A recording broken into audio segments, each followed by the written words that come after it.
Good morning. Good morning. Saturday, September 28th, 2024. Sam Tolbert, Sound of Joy Music Services. And we're back with another live viewer request podcast. How's everyone doing? Those that are currently in the room and those who will be watching the replay. Know that I am as they say, thoughts and prayers are certainly going out for those affected by Hurricane Helene, I believe it is, all the way from the Florida Panhandle up until Georgia, Tennessee, Kentucky, North Carolina. Sometimes we really don't know how blessed we are until we stop and look at what others happen to be going through. And then all our hearts can do is say, well, gee, I'm not there to help in any way I possibly can, but we'll see what comes out of it as far as being support to those who are in need, dire needs right now. But we have those that are watching um, from around the world. I'm trying to make this viewer request podcast steady on Saturday mornings. This way we catch people who are not on their job, as they should be working and not listening to me, or happen to be resting from taking care of household duties and household responsibilities. We give an opportunity for church musicians to um, ask for song breakdowns. It's been slow, strangely enough. Usually I have anywhere from 10 to 15 over a 7 day period. So I hope that perhaps the instructions that I have been given to those who have been learning from me has taken hold, and they no longer need me to break down songs for them. That is my hope and my prayer, that if I give you another path of how to break down a song, you won't need me to break down every song that comes across your table. But at least leave a comment and let us know that the teachings and the instructions are taking hold. We currently have two viewers. I'd like to wait till more come into the room. If you've been keeping up with the channel, you see that we are really delving heavily into the artificial intelligence world using the Dreamtronics synthesizer V Pro Studio. Um, there are many things I have yet to delve into using that software. I'm still in the learning phase. I'm still in the actual default mode because I like to be able to get comfortable, especially with software in the default mode before I go in and start manipulating the notes as I see others do on the channels that I observe. I'm still learning too. I'm in the teaching mode, always willing to learn so that I can apply what I have learned and see the results. So if you are liking the AI representations that I'm giving, let us know. Let us know if you have any songs you'd like to hear in AI, my AI. And I keep putting it like that because I paid for them. These are paid voices that I'm using. So if you have anything that you like to hear in an AI world and with the coding around it that I can apply now, let us know. Let us know. Well, on our docket, we have only one, and I think I've touched on this one, but it was the only one that was in within the last 7 days. A request. Let's go to that page.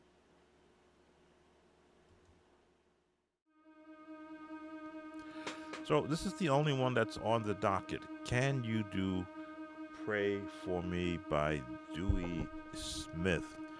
And I thought I had touched on this one before, but it's the only viewer request in 7 days, which gives me all that time to start working with not only known song covers, but to write my own version of of a song. Bless the Lord, all my soul, and all that is within me. I wrote a choir chant for that particular set of words, oh goodness, 30 plus years ago, and I changed it adding the Moonlight Sonata chords to it because I wanted to hear what it sounds like.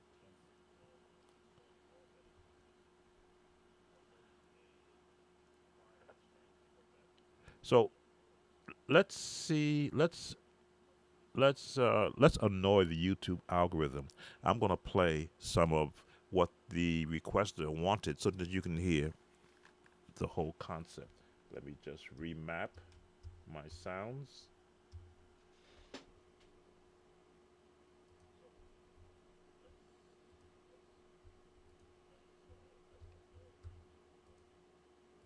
Whoa, would you pray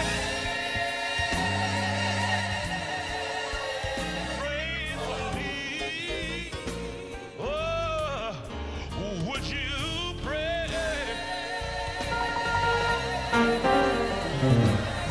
for me? Ooh, oh, oh, my brother. Come on, come on, come on. Pray for me. I don't hear y'all. We going home on this one. I wish you open your mouth. Help me say it. All right, so B flat is the key.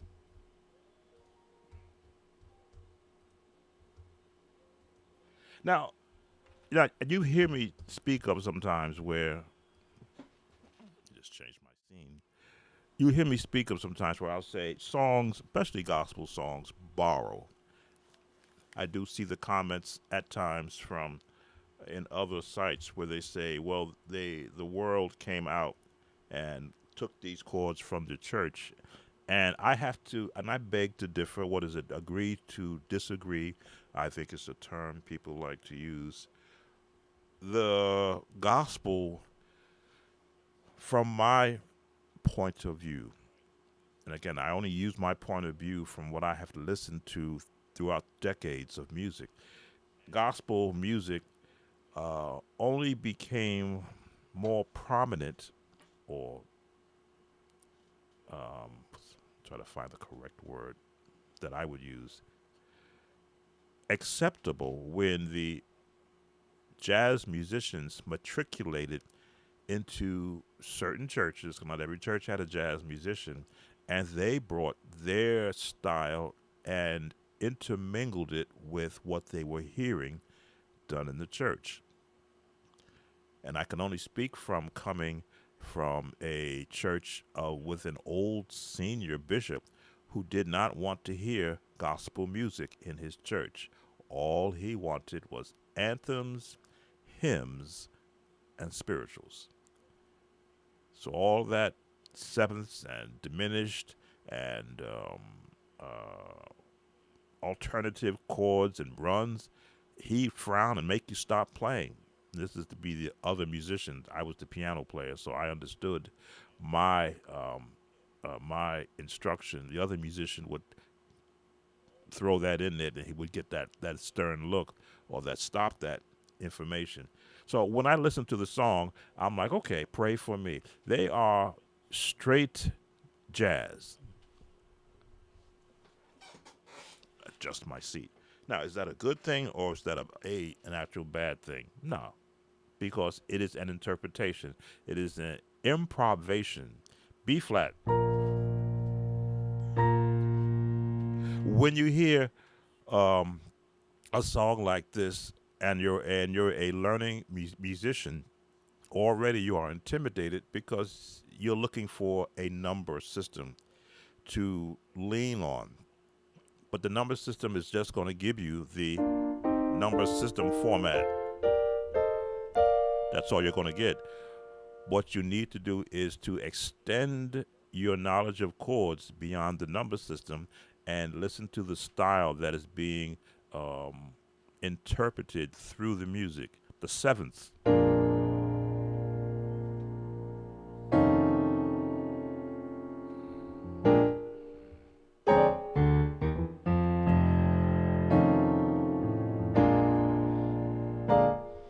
That heavy seventh tritone in there.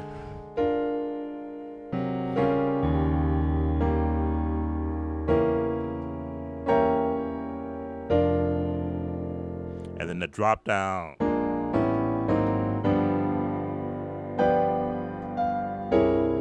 the minor 6, and then the climb.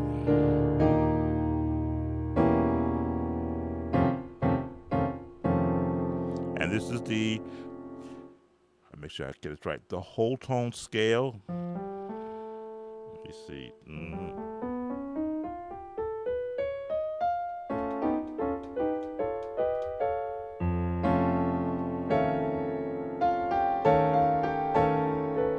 I used to hear that chord a lot from the old piano players back in my day when they would play that turn. Now they weren't as clean as that, but you know, I could hear that turn.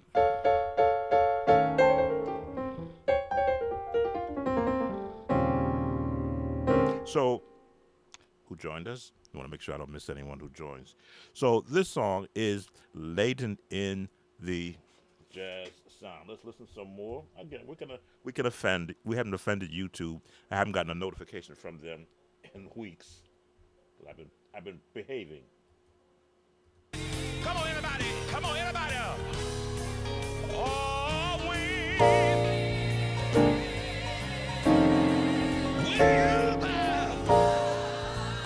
oh, Lord, have mercy. Down it. Down at the altar. Oh, Lord, mama, would you please? Don't forget. Oh, Lord, have mercy. We going home right here. We going home. I want y'all to stay. We just gonna go home in prayer. If you need prayer, I want you to come down the altar right now. If you need prayer, let me say this verse. Let me say this verse, y'all. So, unless you have heard all of these changes and all of these movements, you really wouldn't be comfortable with them. I've heard them over the years. So when I hear those changes in a song, I can go to those changes.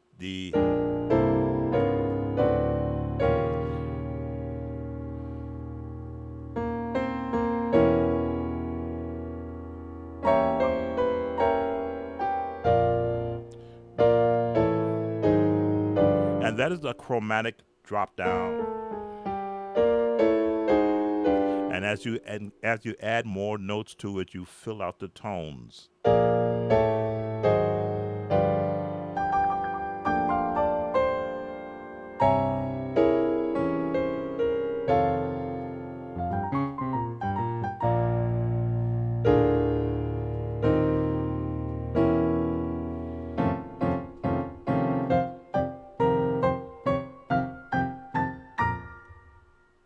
So, as a musician, you need to have the ability to hear every potential note that is open to you um, to enhance the music that you are requested to play.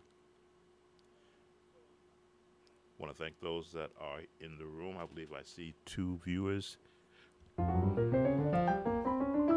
We are doing a viewer request, Pray for Me by Dewey Smith. So where do you begin for me to assist this viewer? As always, I'm unaware of the skill level of the requester. I think I'm going to probably into 2025 post or in the Sound of Joy room a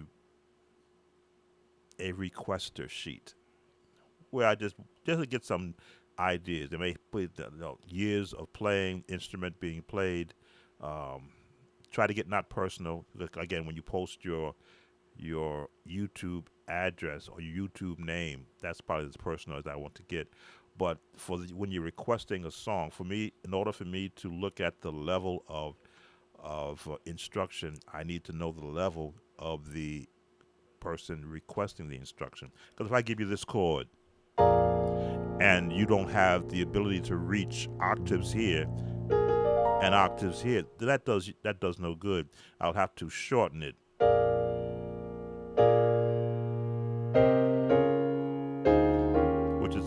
do, because the hand size may be not the same size.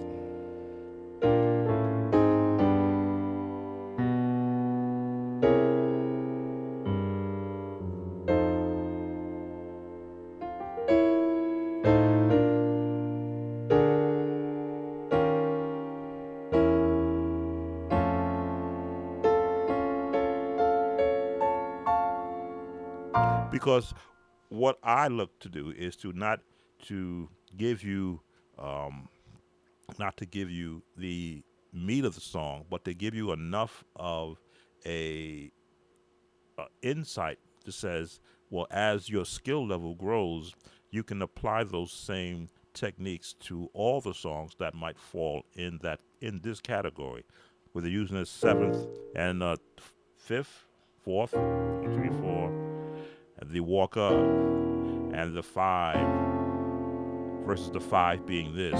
But again, half a note up changes that whole tone.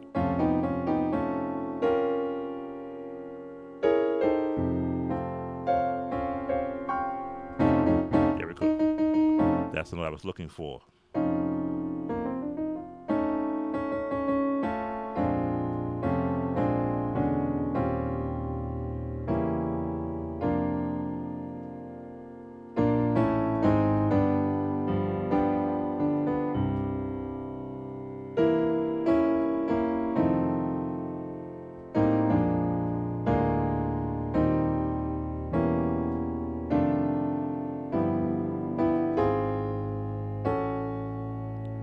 As you can see, all these chords are right there within either the major scale or the chromatic scale. But you have to have a working understanding and a way to apply where you place your chords and then how you want to get to the next chord. Yeah, what did? Let me see what was I doing.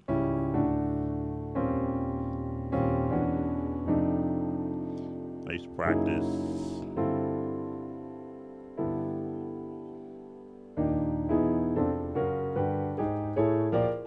Been a while since I had to practice that. But the idea is to get so much technique into you that when these songs do make themselves apparent, where you have to learn or be able to apply chords to them, you will have no issue. Uh, Slow on the viewership today, and I'd like to think it's because I caught everyone off guard.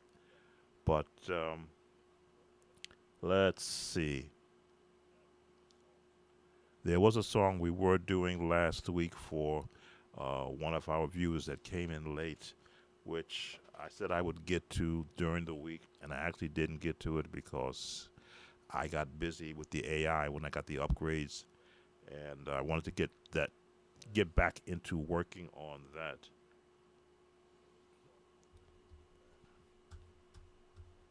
Let me make sure I didn't leave anything out on the song for the viewer. So for the viewer that requested the Pray For Me, you're going to be in the 1. You're going to be in the 4.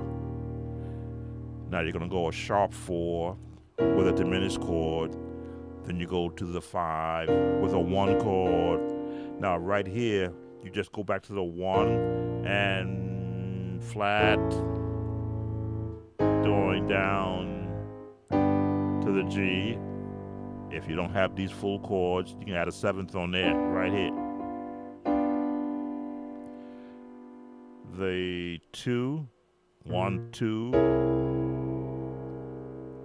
1, 2, 3, 4, 5. And the 1 with a flat 7th, 3, 4, sharp 4, and this chord on the 5. And you can change up here.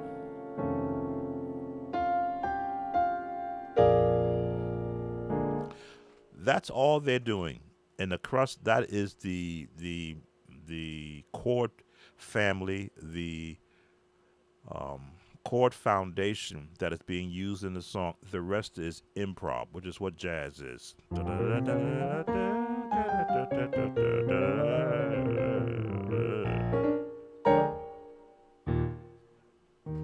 Five.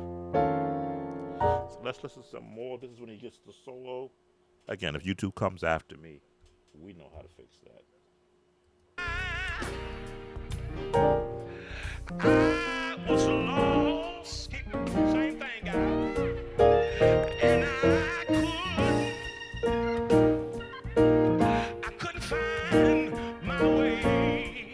Oh Lord, but you know, but when I was lost, I thank the Lord. Somebody prayed for me. Does anybody else hear that testimony? So, and again, you're just looking at the chords.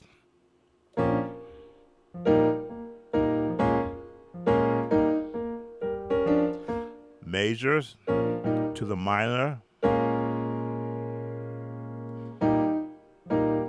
That is the jazz. How can I put it? The jazz nomenclature of how a song should sound.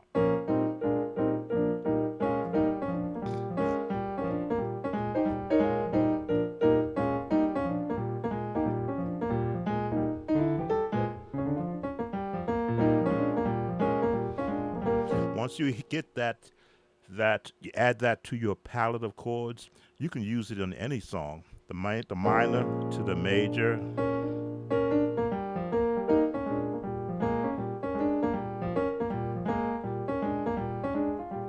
And that's how I actually bounce off of that that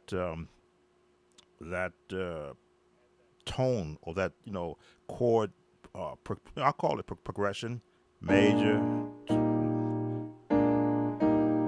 minor, major, minor, major, minor, major, major, minor. You throw that in there. So he's just in that family of chords. When he said stay right there, he just wants you to stay right there. Now you again dropping down chromatically. Find your chord. Find the next chord. You know it's going down.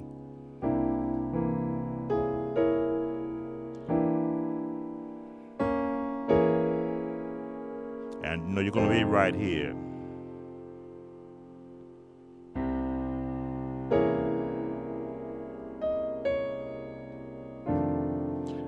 The climb. Welcome, brother Mitchell. So and I think a lot of musicians that get caught into playing the number system, they omit the fact that you're a musician, which means you make the music. The numbers don't make the music. You do. But like any good chef, if you only have hamburger to work with, you won't know about ribeye. You won't know about flank steak. You won't know about tomahawk steaks. Why? Because you're so used to working in the realm of hamburgers. Hamburger, fry it, throw some cheese on it, and then put it in a bun. But then when you see someone like who is it now that really creates these tremendous looking burgers, which I have to go try. We'll go with Five Guys. When you see Five Guys put a burger and put seasoning on it, and then throw it with grilled cheese around it and put onions, you go, wow, how come I never thought to do that? Well, they have tested and tried different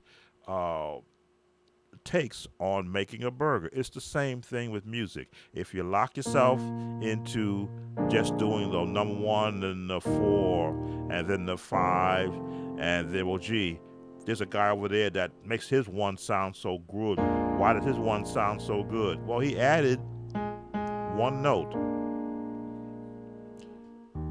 Why does his four sound so different? Well, that's your four. That's his four. What did he do? He added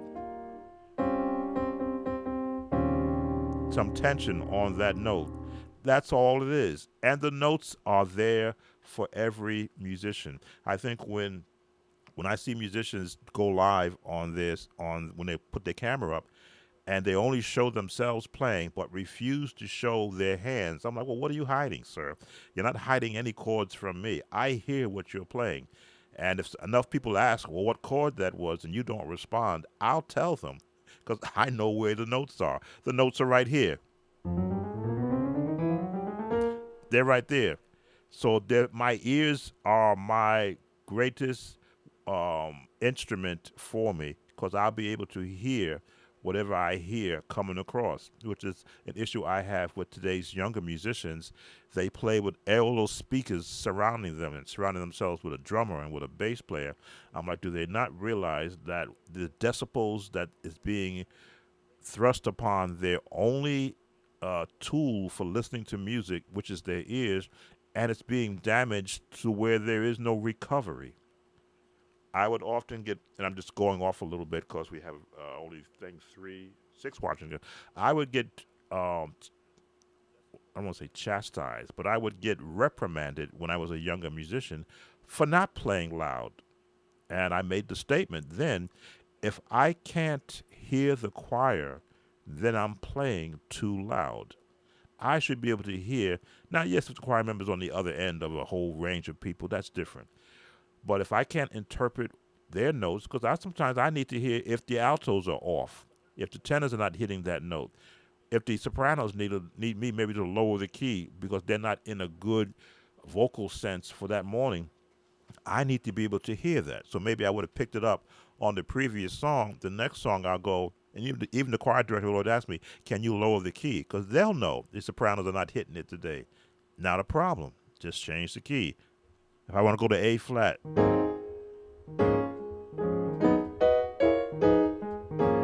the same thing I was doing in B flat.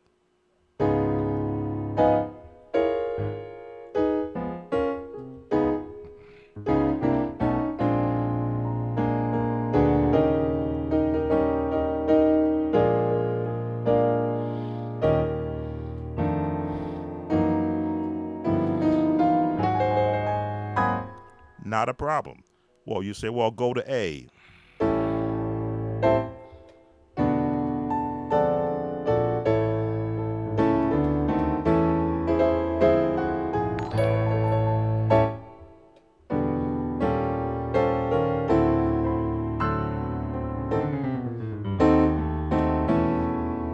Hmm.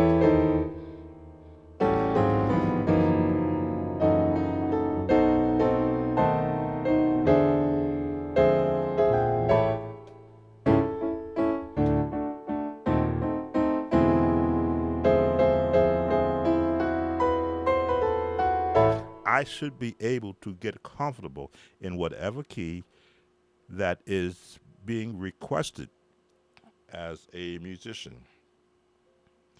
Does touch have to do a lot with your sound as well? Touch is a touch is a I'm looking for the correct word that to apply. It's an expression of what the musician is emoting. I won't go with emotion. I'll go with the word emoting at that particular moment. Now, yes, if you're playing the organ, it'll be at whatever, no matter how hard you strike an organ, unless you turn the volume pedal up or pull the drawbars out, those notes are always going to be at the same level. Piano players, I have to often say, they're the hardest working musicians because when their notes start to fade, they got to strike it again in order for it to be heard. Where an organist can just hold that note, move his pedal up and down to articulate what they're feeling. But a piano player has to play soft, play loud. So the touch comes in where at that particular time, what expression of I'll call it what expression of music are you presenting to the listener? Often I say when I'm playing, I hear 5 chords in every song that I'm playing before I get to the next change, and I'm picking and choosing in my head which chords I want to use to give out to cover that particular chord. So, especially a song like this, "Pray for Me," I'm listening to what all the musicians are doing. Everybody's loud, which means everybody's trying to be the primary sound. I would probably be in the background.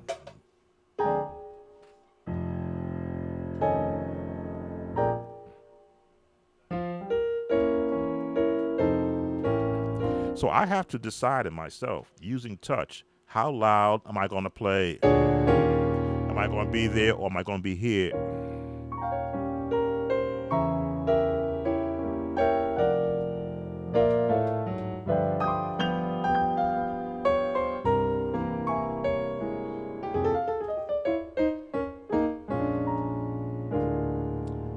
I can play as soft as I want to.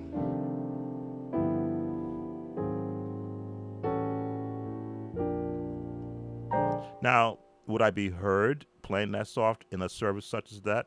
No. But in a setting, if I were in a concert setting, you don't want to always be playing loud, but you do want to have some musical expression.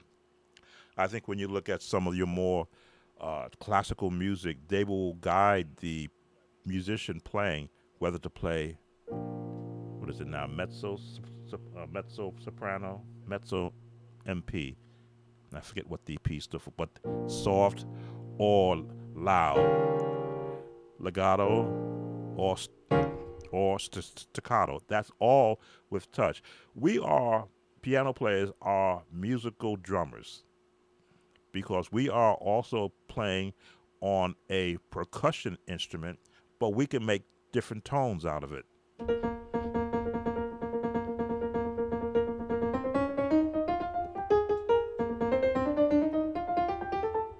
Percussion.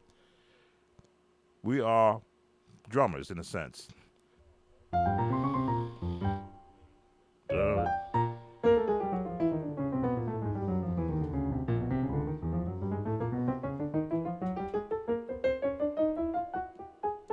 this is touch.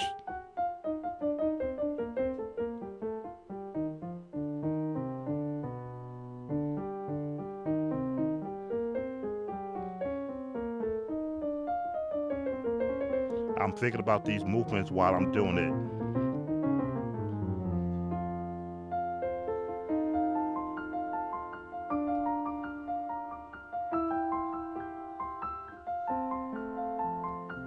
I'm using touch.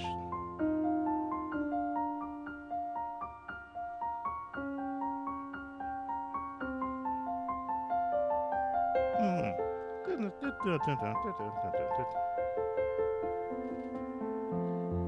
This is all touch.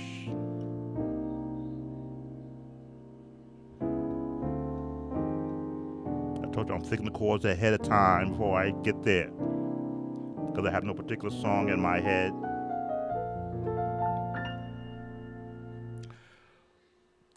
Touch really for a piano player only comes into play if you're the only person playing.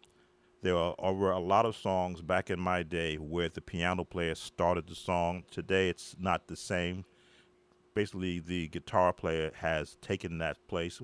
Piano comes in there in and out. But um, in my days, when you heard songs like "Oh Lord, How Excellent,"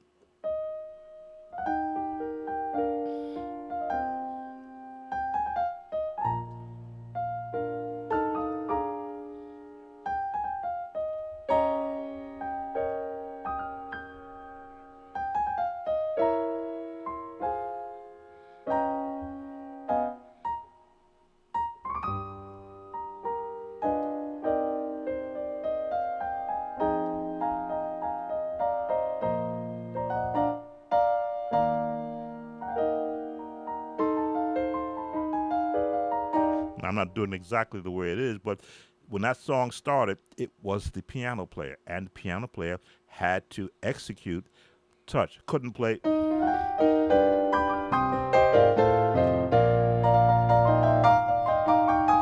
No, No, they couldn't do that on that song. So that's where, Brother Mitchell, the touch comes in. What is the song, number one, and what is the interpretation of that song from a piano standpoint or from a musician standpoint? Do you want to present, not to yourself, not to God even? I often say, folks say, "Well, I'm playing for God." No, God knows already what you sound like. He don't care, but He does care how you sound in front of His people. His people, and when you go unprepared before His people, He's like, because there have been some videos that have gone out with someone playing a song and loud on an organ, and they may have been in the spirit, but it wasn't in the music. So it's that skillful term that you hear in the scriptures, and I believe it's in Corinthians. Play skillfully. Uh,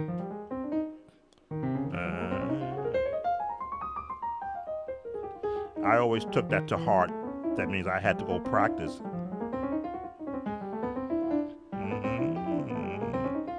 Haven't done this one in a while.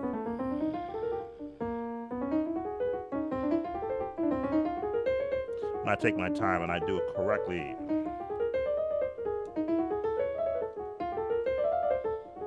Mm. I would do that religiously on a piano just so that I could get comfortable, so that at any time I wanted to go find a chord, I would have already heard where that chord would be found. So yes, touch, um, your finger dexterity. I had to see the word in front of my mind to say it correctly. Dexterity, which is what you see me doing.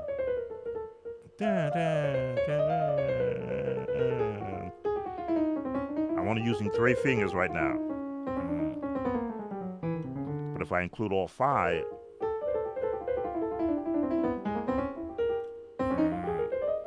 they all can perform at what I need to do them. But again, all this goes into, are you playing on a correctly balanced instrument, which the piano always has weighted keys. If you're playing on semi-weighted keys, you don't build strength with semi-weighted keys. You only build strength and dexterity and muscle memory, in a sense, with weighted keys, because you need that pushback.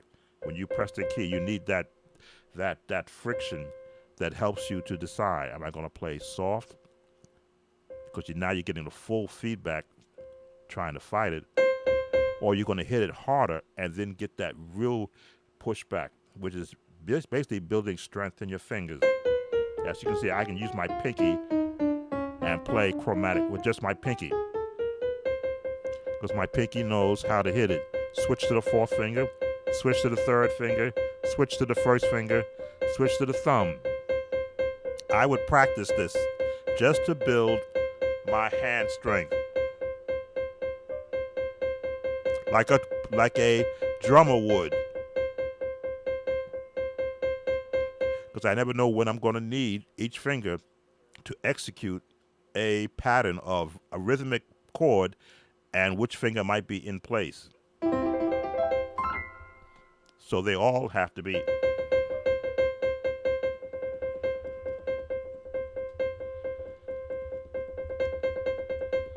There we go. Switching, switching, switching. And not just my right hand, but my left hand has to be able to do the same thing in its range.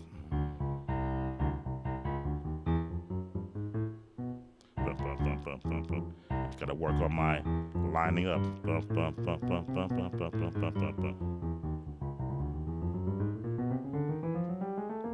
Which is why you will see me sometimes do melody with both hands to help to make sure that I'm keeping the level of touch that I want to have. So again, the viewer, I don't know if you're going to catch this, but the song "Pray for Me" by Dewey E. Smith is in a jazz tone. Yes, it is loud, but when you listen to it with the notes that I've given you, you will find that they are resting in the 1, the 4, the sharp 4, the 5, the 6 with a flat 7, the 2, and the 5 with this chord. and then the 1, 3, 2, 3, no, flat 3.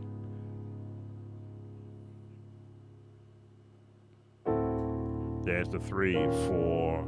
There it is. And then the 7th, the drop down from the 1, 7, flat 7th to the 6th.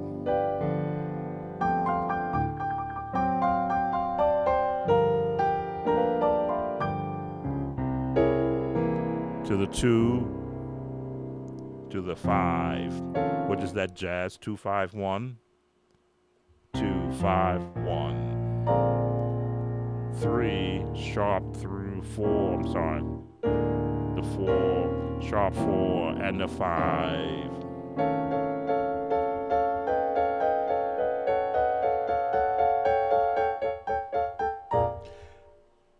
Who joined? Don't keep the 4th and 5th fingers stiffly splayed. Gently round them for more relaxation. Currently attending a service but had a moment to hop on. Hey, do you remember the old song, Prayer Will Fix It Every Time?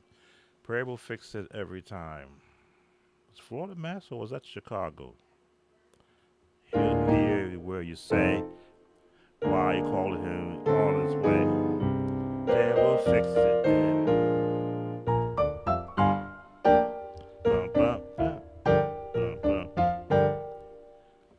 I thought, well, I know the Chicago Mass Choir one. Oh, when playing chromatics, um, don't keep the 4th and 5th fingers stiff splayed. Gently round them.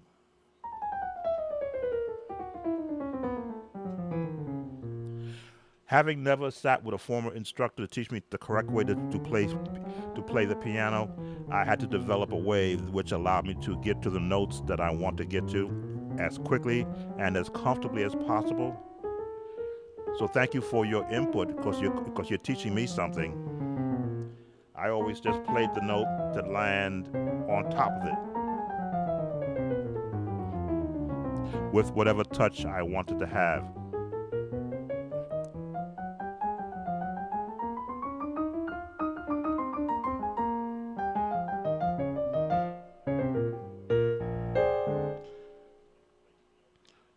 Also practice chromatic scales using the 3rd, 4th, and 5th fingers. 3rd, 4th, and 5th fingers. Let's see.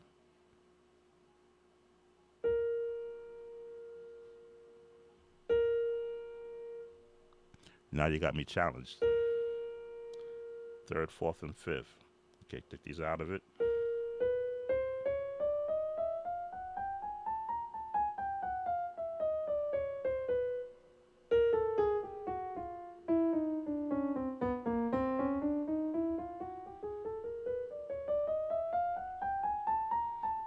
Tying these 2 off. 3rd, 4th, and 5th.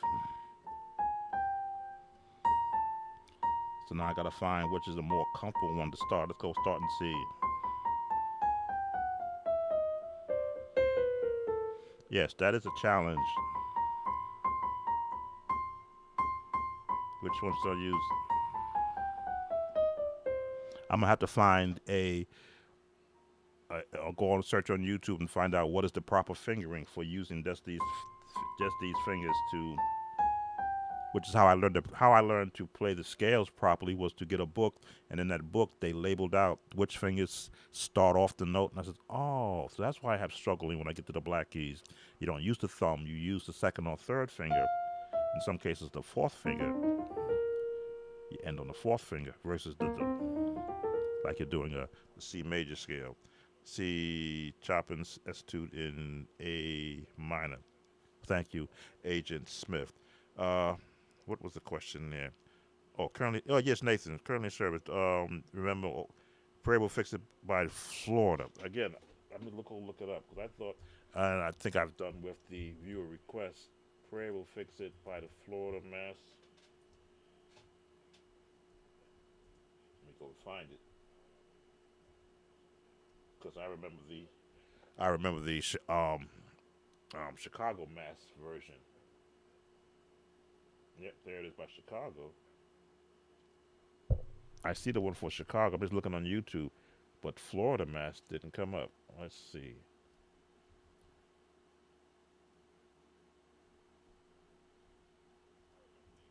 Oh, there it is, Florida Mass.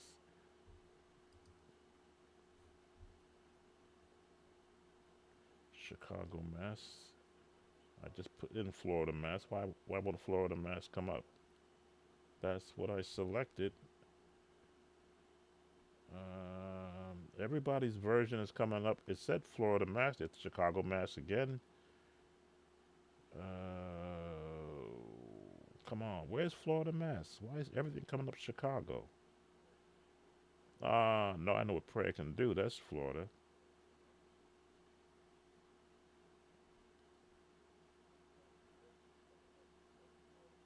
You know, it's not, YouTube is not showing it. Oh, there. No, it's Chicago Mass. I'm scrolling down. And I have it selected as Florida Mass. Prayer will fix it. But it is not showing it to me. I just did it again. Chicago Mass. Revival Temple. Chicago Mass. Revival Temple again. Chicago Mass. Donald Malloy. He's not Florida, is he?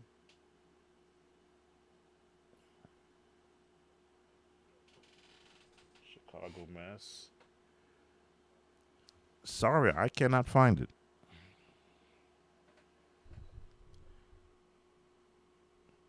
From ascending third finger on the black keys, the rest will fall into place. Third finger on the black keys.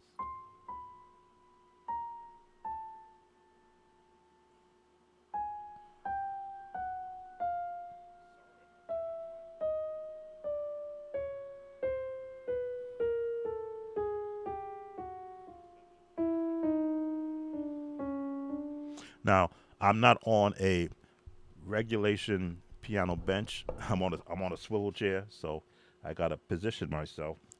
And let's see. Let's straighten this keyboard up just a little bit because that's very important.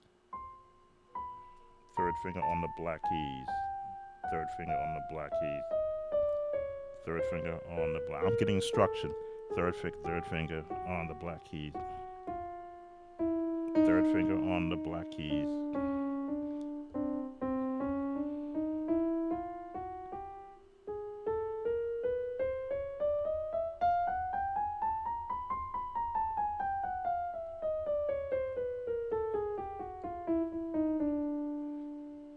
Third finger on the black keys.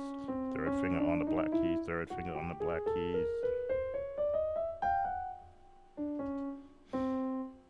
Yes, I can be taught.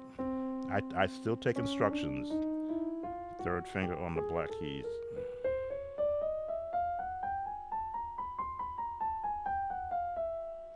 Third finger on the black keys. Stop that.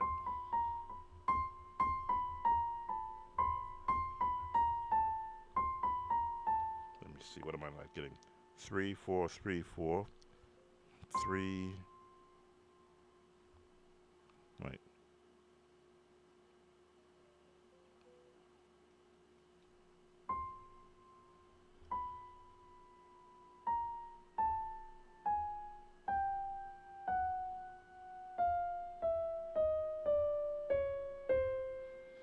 I'm cheating.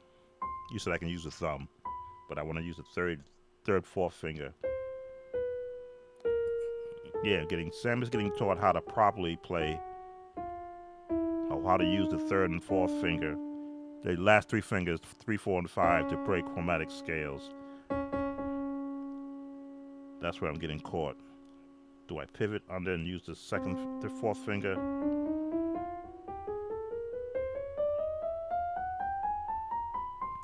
Let's see. Third finger. In this case, it would switch, and it would be the. Well, let's see. No. Third finger. Third finger on the black keys.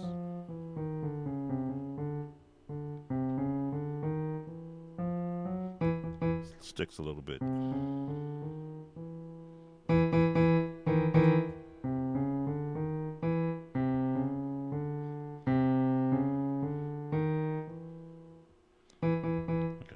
keyboard apart and fix this key. Getting a little sticky on me.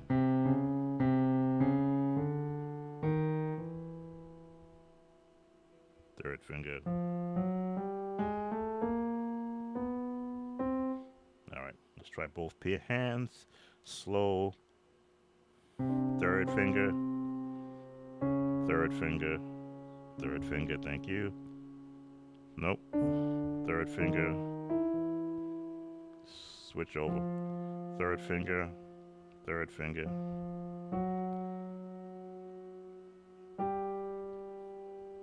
Third finger should be here. Nope. Last three.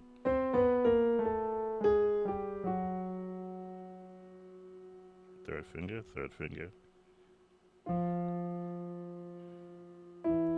Third finger, nope. Third finger, third finger. Yeah, that's going to be a issue. One hand at a time while getting used to it.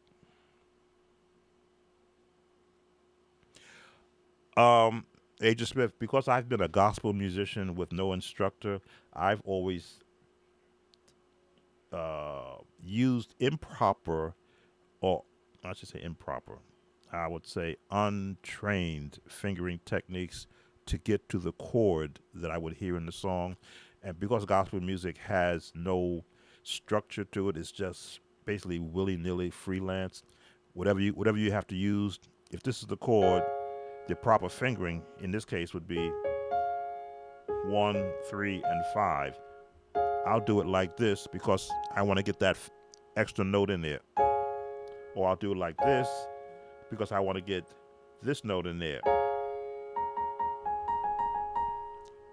So I'll stretch out to, or if I want to get this chord in, or get that chord. Someone say, well, you can't use your thumb or two fingers. Well, that's what I would do, because if that's the chord I heard somebody play, I'll hear the notes of that chord, and I will do, like you see, all my fingers are now assigned to a note.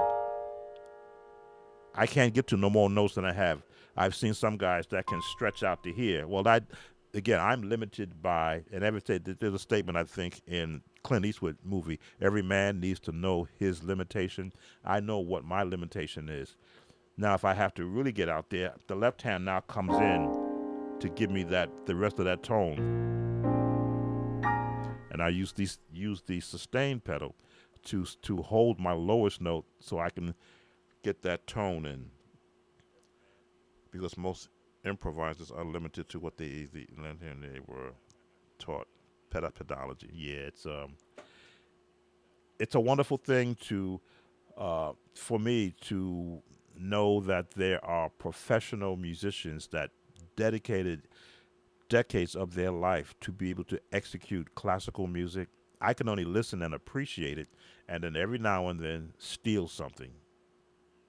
What is it, Fur Eloise?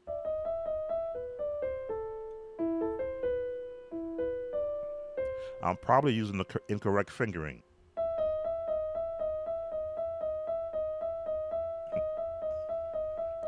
I can switch hands.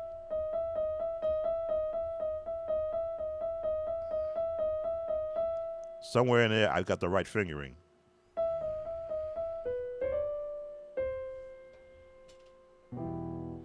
Minor A.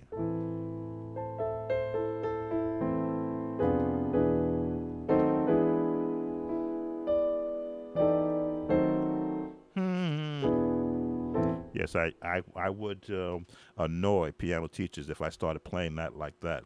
But because I have the ability to manipulate notes and hear a different way to approach it, that's the liberty I take.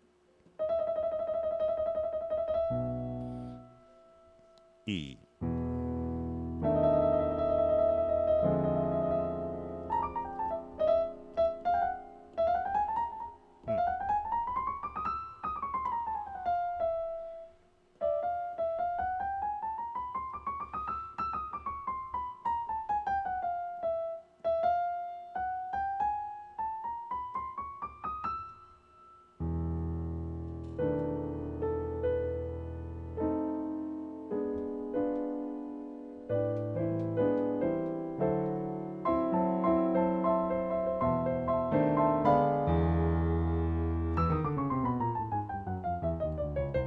finger. I'm trying to get my ears, not my ears, but my hands trained to give the third finger the black notes, because it normally has gone to the second finger, and the third finger comes in every now and then to support.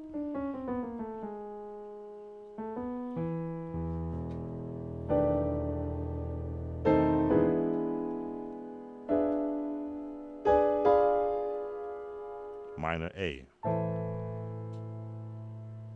Listen to this later for an example how important the third and fourth fingers are in moving melodies through arpeggiates. I'm still getting comfortable with watching other people arpeggiate chords by moving using their left hand. I haven't got that concept down. I'm still where I can see others go.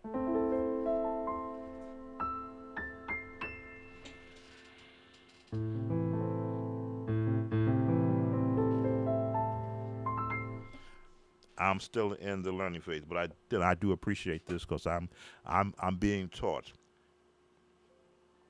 How many do we have? We have 5 in the room.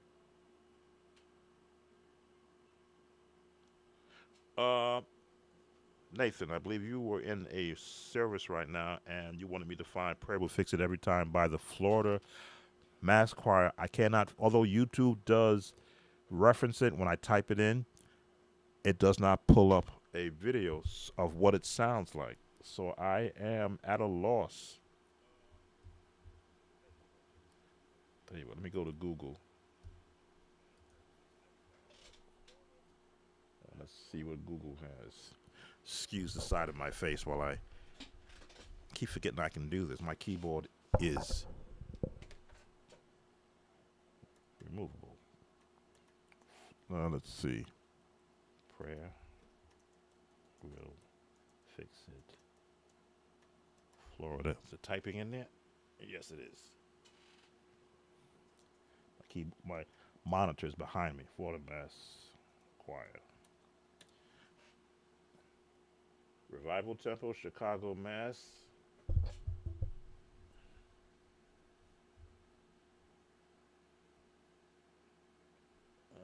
Revival Mass, Chicago.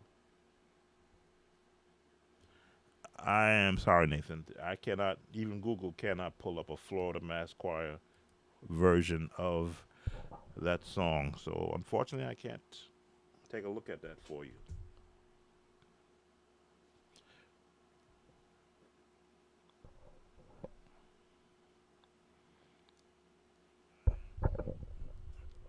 Save that link. Which link is that?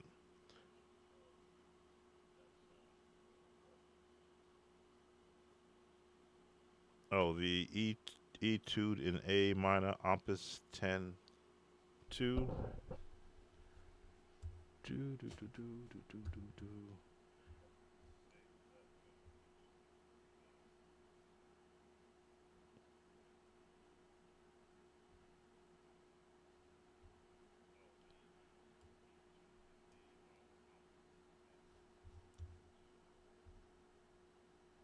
I am looking at the chat.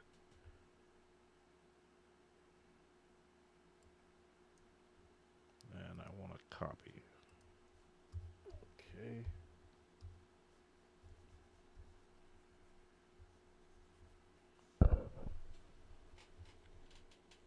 Where are you? Oh, there you go.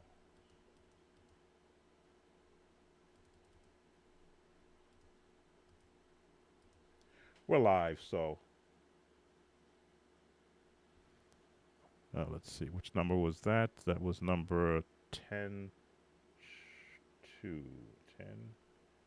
Number 3. How about number 2?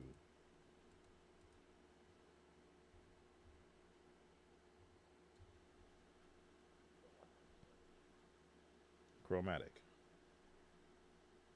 All right, I see a guy playing it.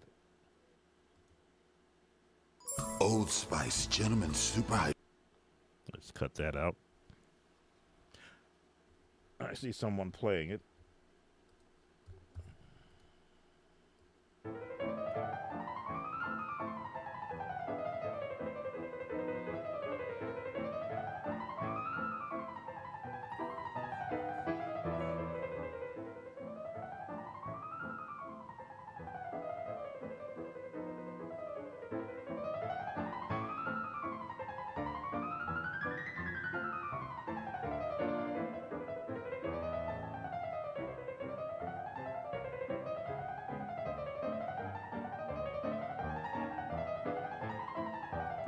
No, I can't do that.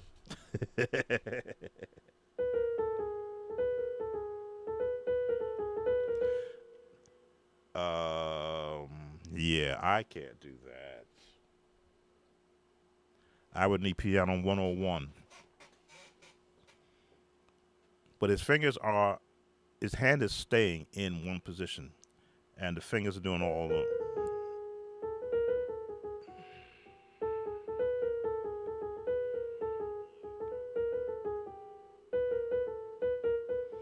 Yeah, yeah.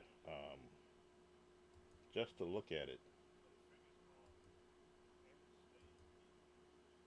I want to see where his first note was.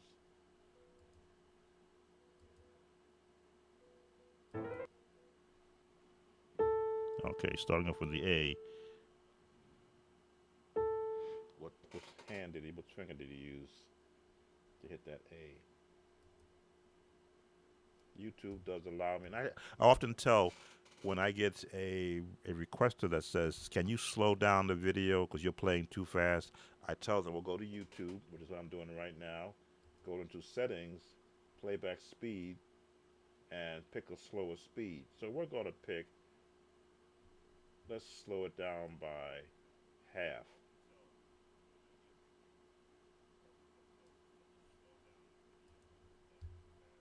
Now let's see what you're doing.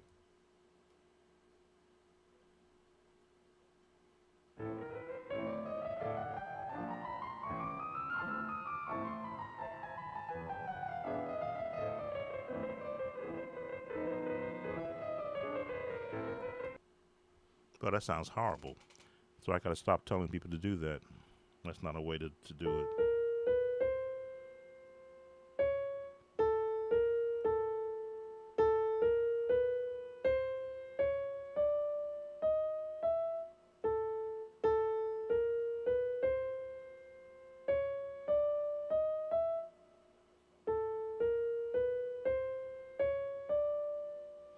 Yes, very good ears.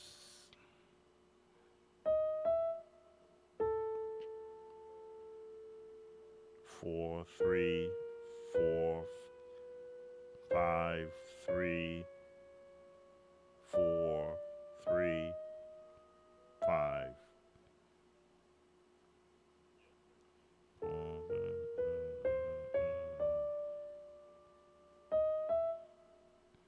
Holding your hand steady. Yes, we're doing this live.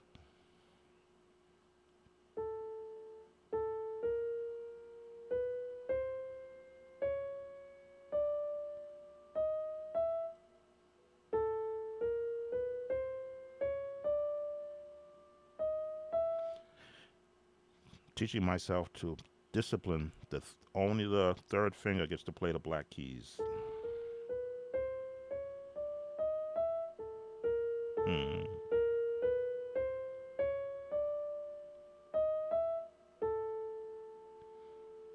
Hmm.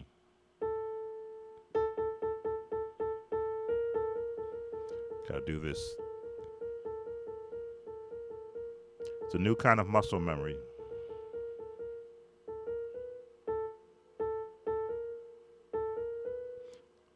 Where did his third finger, the third note, which finger did he use? Slowing it down, of course.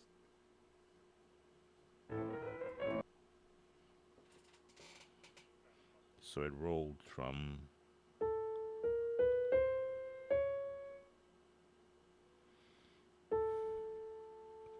3, 4, 5.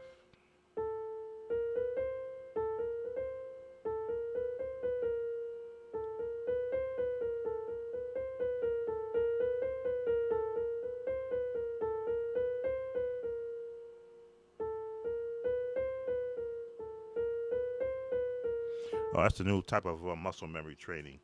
Yes, I do have the link, and we're not going to match that. Definitely not in just one setting. But I'm always open for professional instruction. Thank you, Agent Smith. We don't outside of the one. Put your third finger on C sharp.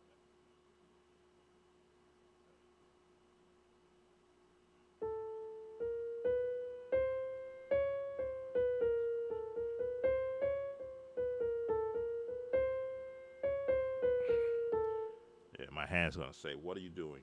That's not how we play it. That's easier.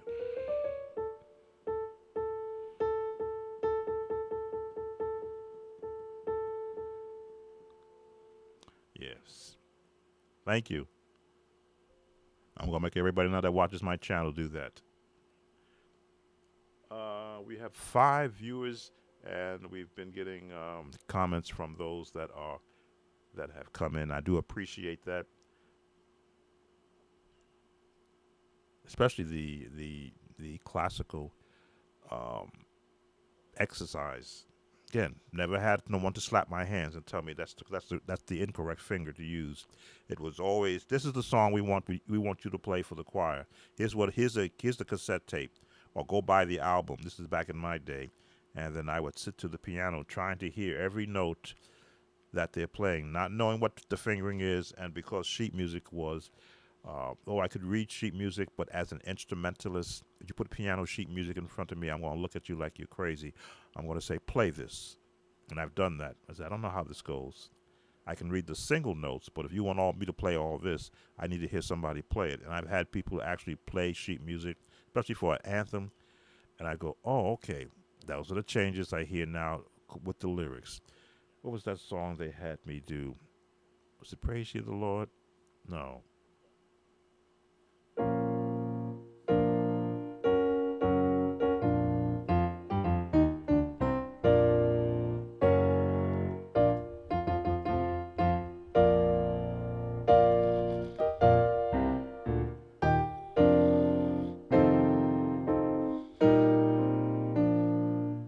Minor.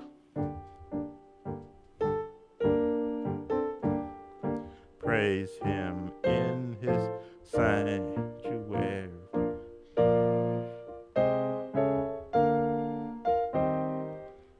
Of his power.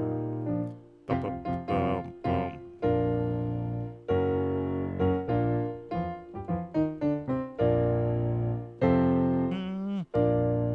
G flat. Ba, ba, ba, ba.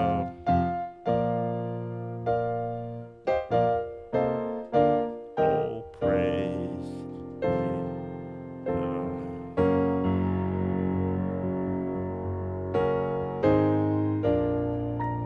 Still remember that after all these years. But someone had to play that for me, and I'll go, oh, okay, now I hear the placement of the chords. Let me go to the piano because they played the organ. And again, my home church, anthems, spirituals, and hymns. Those were the songs that were allowed. So when I had to learn a song I did not know, and it was the sheet music readers were the organist and the pianist at that time, I'm like, play it and let me listen to it. Oh, minor. Place of him. Then I would change this to the chords. Sanctuary, praise him.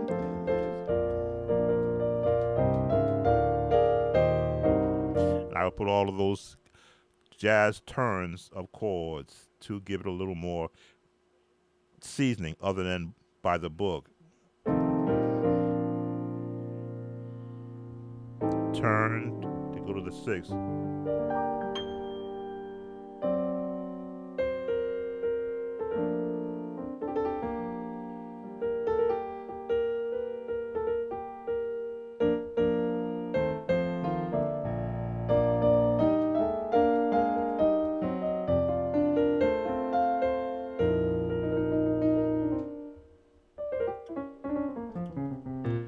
Anyway, I'm rambling now because I have no more viewer requests.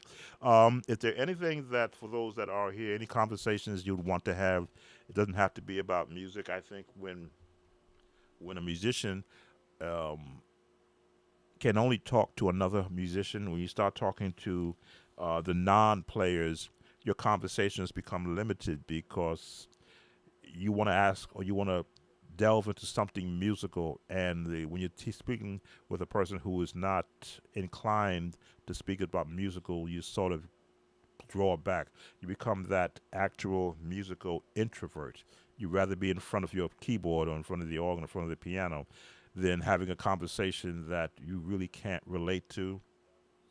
As I say, Agent Smith directed me to Chopin, Etude Op 10 number 2. I've never heard of that because I don't have conversations with musicians. Generally when I go to YouTube, I'm looking for the jazz professionals who are lending their talents, showing me what I've been playing and what it's designated as. Again, sometimes I'll play the wrong chord because that's the one I heard or that's the one I want to use to get that particular sound. But when I hear how they use that same turn, I'm like, oh, it sounds a lot better when they use it. Let me now get off of what I do and apply that change. Let me put this speed back at the correct speed because it sounds horrible.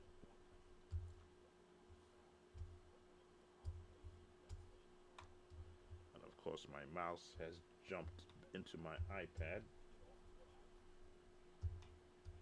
There it is. As I say, I learn best by listening.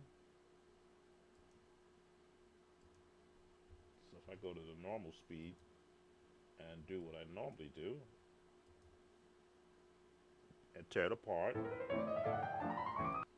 So I'm looking at the left hand.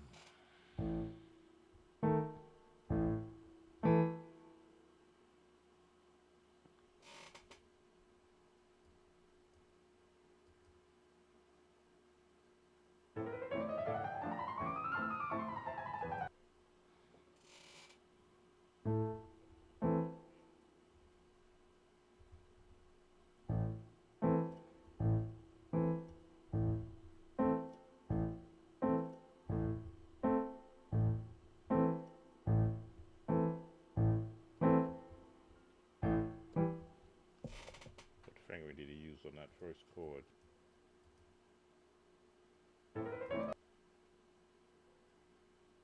Wait a minute.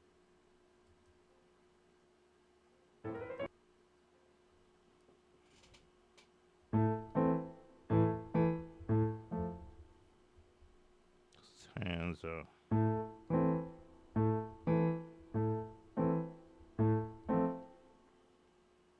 Yeah.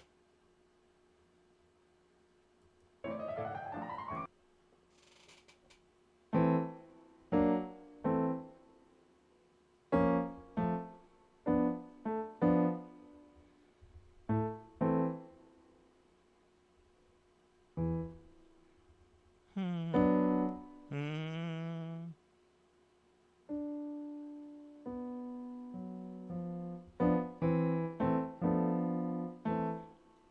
Is that the chord he used?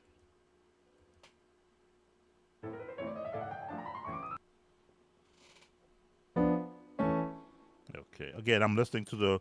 I'm looking at I'm listening to what the left hand is doing. I'm viewing to see what fingering they're using, and then I'm listening for the chords I hear. I hear the minor, the left chord, a seventh, and then a major.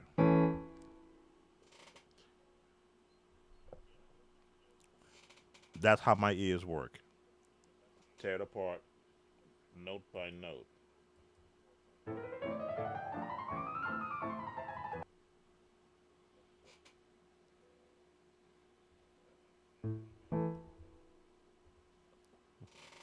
What's the second bass note?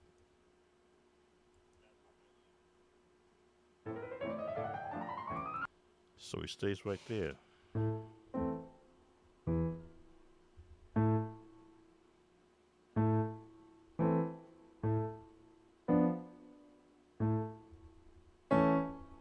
Hmm. Hmm.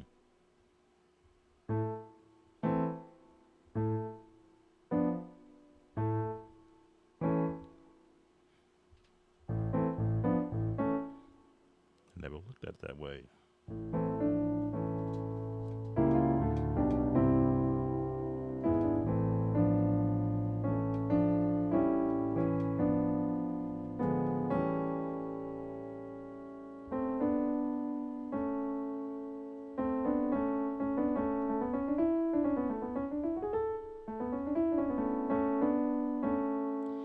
I'm just taking it apart. That's what I do. Once I look at here's something that I've never used or never had a reason to use, I start to look at alternative ways to use that.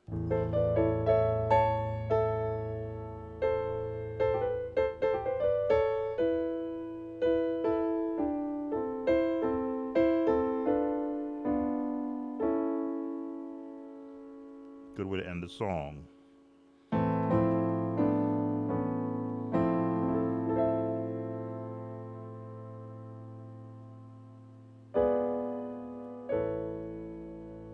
That's what I do.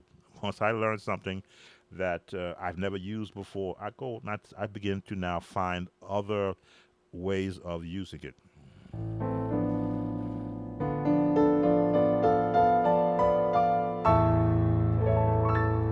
I'm going to use that in a song. Again, I pick and choose what I hear, but there was another change he had in there that I want also.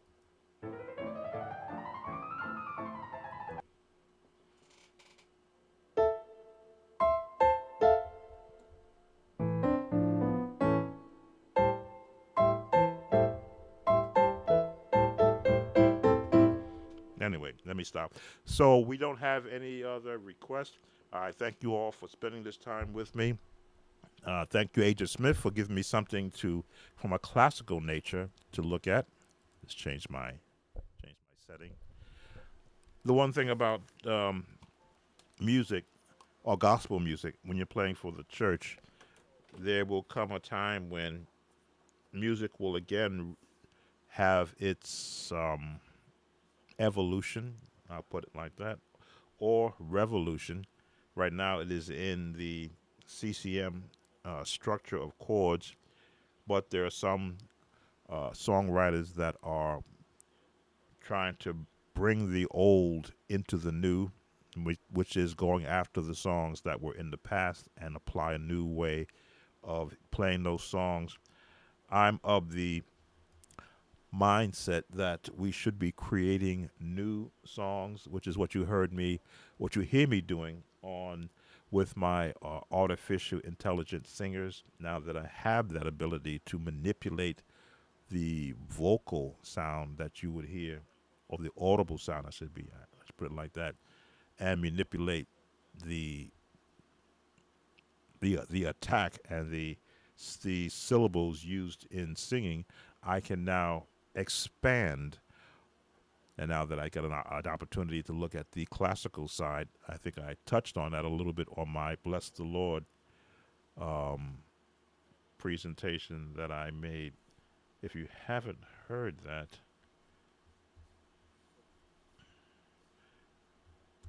let me pull up, because this is all part of music instruction.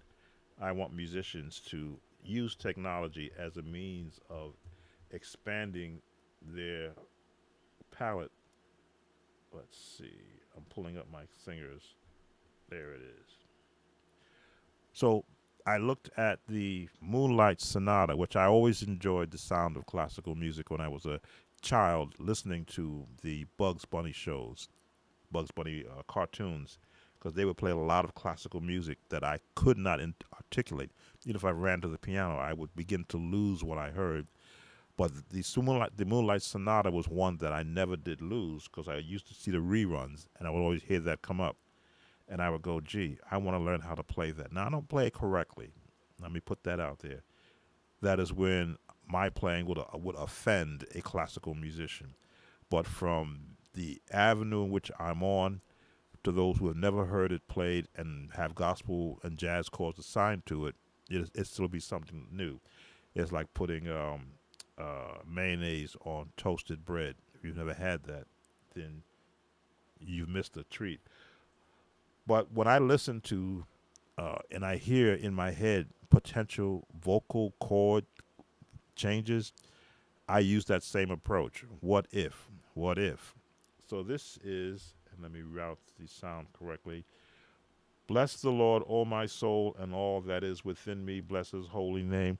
I wrote this yesterday, sitting at the piano and using my head, hearing, well, what if? And just the vocals only, here's what it sounds like.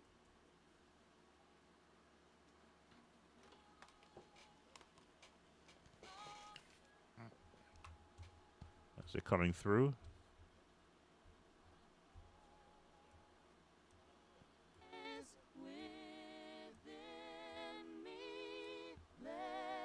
His name. Bless the Lord, oh my soul, and all that is within me. Okay. Bless his name. Bless the Lord, oh my soul, and all that is within me. Bless his name. Okay, so you didn't hear the beginning part of it. I had to turn on the, or turn up, I should say, the audio coming from on this page. But what you are hearing is what was going on in my head when I had those words in front of me. And to put it in E major is really not what my intention was, but I looked at it as a classical piece, not Richard Smallwood classical, because I did throw some of his flavor in there, but as a classical piece. So from a piano standpoint, let me just switch to this page. From a piano standpoint, as I was writing it yesterday,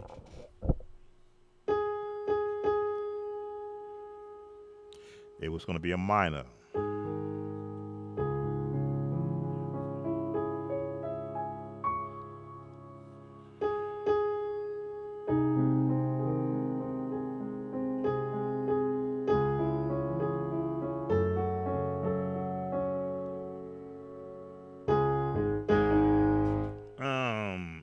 E. That was my concept.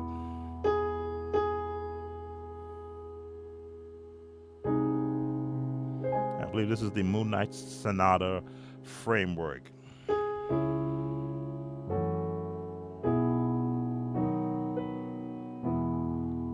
Winds up in E major. So as I began to create the vocals, I had that framework in mind. Sometimes I gotta remember what I was doing. Okay,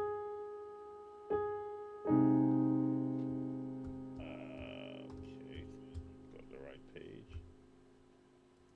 Vocals. Bless the Lord, oh my soul, and all that is within me. Bless his name. Then I changed. Bless the Lord, oh my soul, and all that is within me. Bless his minor name. change. Bless the Lord, oh my soul, Oh man. and all. Sometimes I lose my change.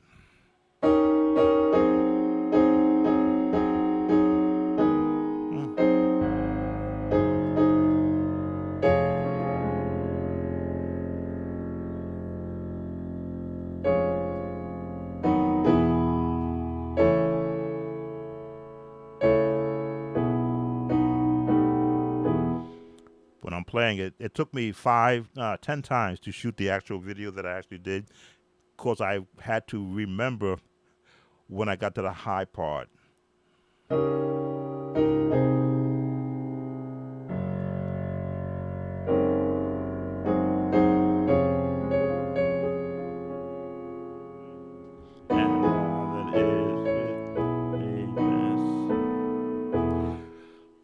A musician's mind is a terrible place for good music to go to pasture because when a musician starts thinking in musical terms, the most times in you have probably more music inside of you that you can't get out because as Agent Smith was showing me, did not know how to use my the last three fingers on my left hand to do a chromatic scale of this particular song. Had I had that instruction at a younger age musically, even sometimes I question where would I have liked to have been musically. Perhaps I don't learn how to repair typewriters and copiers and computers and vending machines, but I am amongst the talented songwriters. I would love to have done movie theme music because I can hear music constantly in my head. Sometimes I have to have a headphones on with something else so that I would stop thinking about music.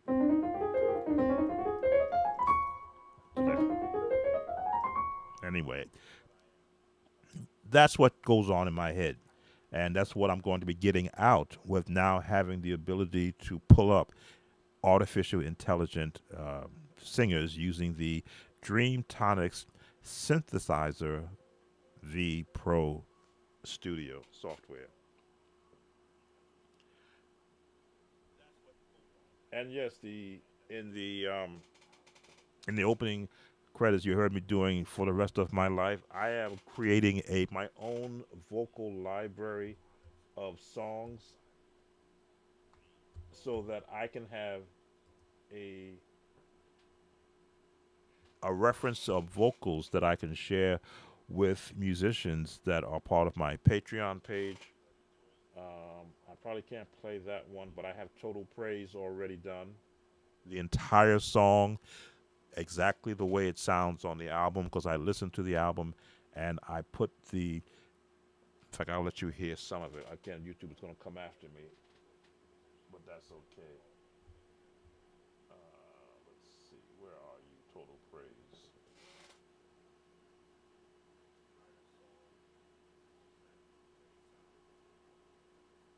There it is.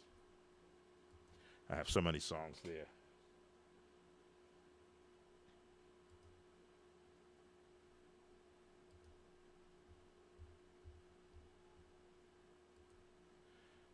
Perhaps if I lower the volume, they won't come after me.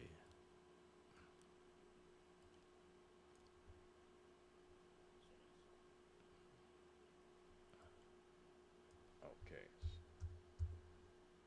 So I did Total Praise all the way like it is on the album. Lord, I will lift mine eyes to the hills,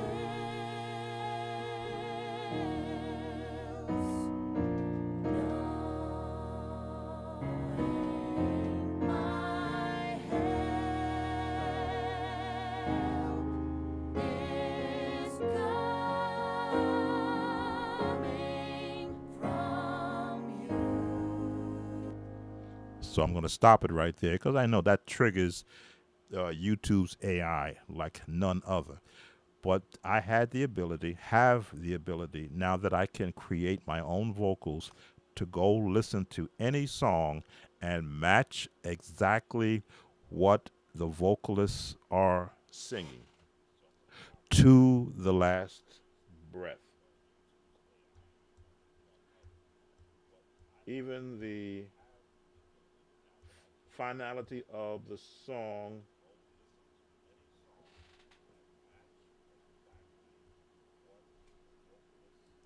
at the end. I lift my hands in total praise to you.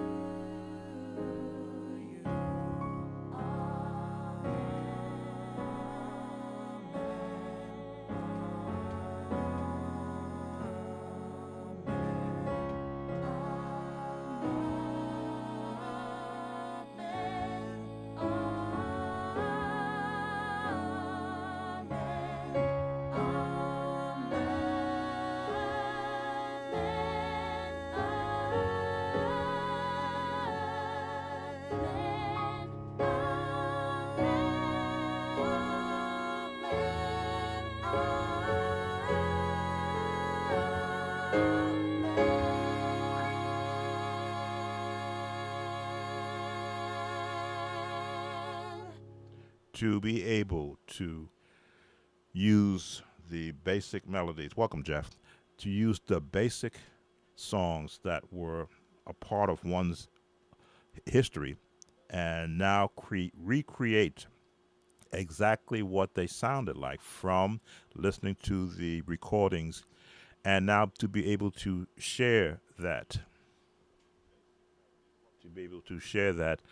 with musicians who may never, again, I've never had a choir that could vocally match this song. So my music would always have to compensate. I'd have to play parts. I'd have to even lower key of a song, which changes everything, the actual feel, the actual touch, to be able to get the point of the song across to a congregation. But now to be able to audibly listen to any song and pick an error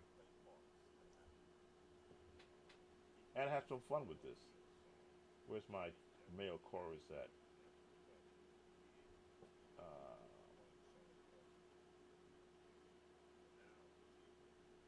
Where is it at?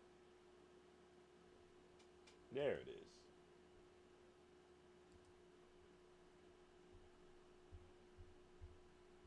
Because I want to write songs for male choruses, which are fading away, for praise teams. Choirs are pretty much they are the era of the choir. I think the era of the 100 voice choir is probably in our past, but we may get to a 20 voice choir perhaps. But to be able to write music that can actually be shared, everything that I'm doing with the AI software, I can actually, and I did it for the song I just wrote, the Bless the Lord, create sheet music with the vocals on the sheet music, add the lyrics, and then share that from a training standpoint. But to get to the men, this is what's going to draw men back into the church. Trouble in my way. Trouble in my way. I got to cry sometimes. I got to cry sometimes. Trouble in my way. Trouble in my way. I got to cry sometimes. I got to cry I sometimes. lay awake at night, I lay awake at night. but that's alright. That's alright. I know that Jesus, Jesus, He will fix it after a while, after a while. when my way gets dark and dreary, Jesus, He will fix when it. I feel my strength is failing, Jesus, He will fix in my it. heart I've got a burden. Jesus, He will fix it. The storms of life are raging, Jesus, He will fix through the it. trials and tribulations. Jesus, He will fix it. After a while, After a while. The very same chords that we were using with "Pray for Me" that our viewer requested are the very same chords that the male chorus songs were built on. So you could imagine how much fun I am having looking at what potentially can be created to support the musician community.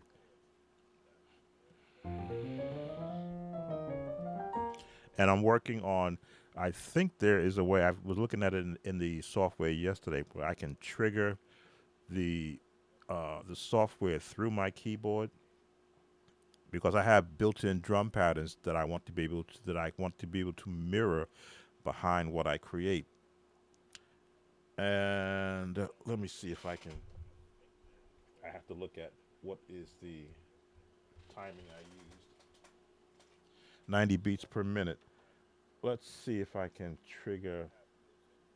match the. It should be this one.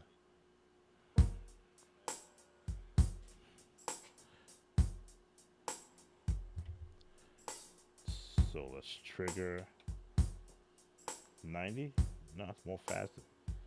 Trouble in my way. I got it at 90 beats per minute, but this is not 90. Well, this is a software. Let's see. Now I gotta guess at it. Trouble in my 145. So now I gotta try and match it to the tempo, because 90 is not what this drum pattern is. Trouble in my way. Trouble in my way. I got to cry sometimes. I got to cry sometimes. Trouble in my way. Trouble in my way. I got to cry sometimes. I got to cry sometimes. Trying to match the drum. Lay awake at night. One. I lay awake at night. Slower. But that's alright. That's alright.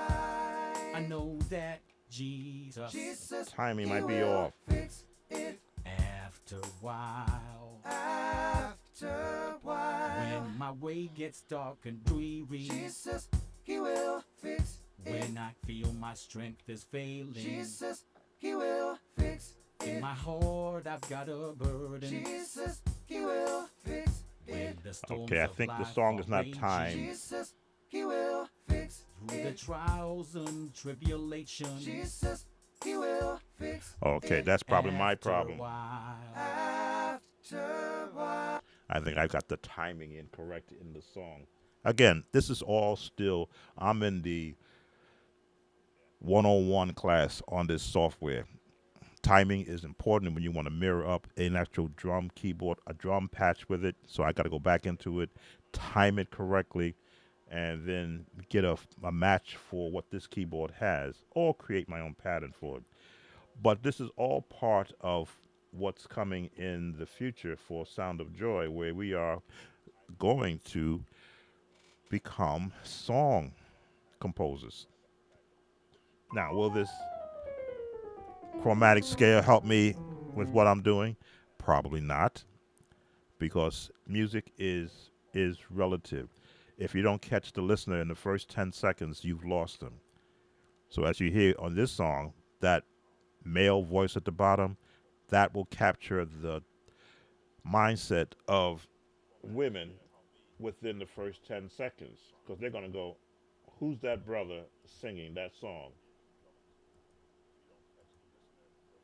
Trouble in my way. Trouble in my way. I And who little got to brothers sing cry behind them? sometimes. I got to cry sometimes. Trouble in my way. Trouble in my way. I got to cry sometimes. I got to cry sometimes. I lay awake at night, I lay awake at night. but that's alright. That's alright. I know that Jesus, Jesus, he will fix it after a while, after a while. when my way gets dark and dreary, Jesus, he will fix it. when I feel my strength is failing, Jesus, he will fix in it. my heart I've got a burden. Jesus, he will fix When it. the storms of life are raging, Jesus, he will fix through the it. trials and tribulations, Jesus, he will fix it. after a while. After a while. Yeah, so I've got some repro. That's one of the earlier ones that I did. So I've got to go back and work on programming that, so that I can get a much more timed feel. But then I was trying to go for, when you got men usually not singing on time, and it's good to practice to music that is not for a church musician, because the timing is never going to be correct in a live setting, unless of course you're doing a production. And today everything is about having a click track, which I never had in my day. I was the click track in my day when there was no musician. So if I felt the song was being rushed, I would put a pause in it to slow it down, to catch everybody, get in sync. So those are the things that I'm doing, and the conversations that I like to be having with other creators who are using artificial intelligence to create music. So far, because I scour the internet, I scour the Dreamtronics page to see, are they Are they um, are they creating gospel AI demo tracks showing people how to do it? And right now, I'm the only one doing that. One thing I did want to try, and I'll do it live because I believe in doing things live, is that the software allows me to change the language. So I get to test that now with you. I'm going to change the language. Let's see. Where is the language? I want to change it to Japanese because it's a Japanese company. Uh, Give me a chance to look at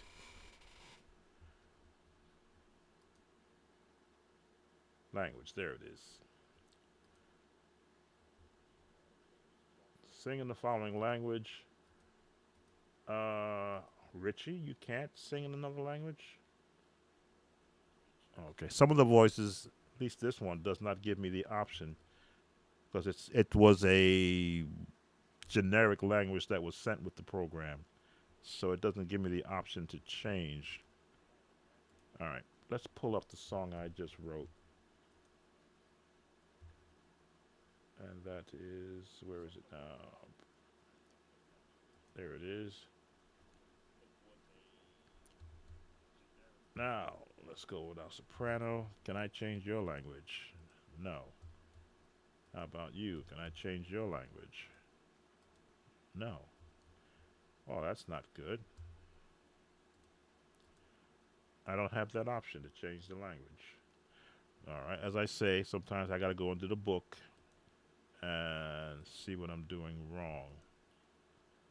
I'm looking at all the parameters. Maybe because I have all the vocals that I'm using are English. Let's change one of our vocalists to the Japanese voice. I'm gonna go with D. Lin. Can I change you to Japanese? No. Okay, so I can't do that there. Okay, I was gonna do this not live, but that was one of the things I was gonna do later on today. So I can't. I've got to go back and oh, you know what? I probably can't change it because I didn't select it. That makes sense. That makes a lot of sense. Select all.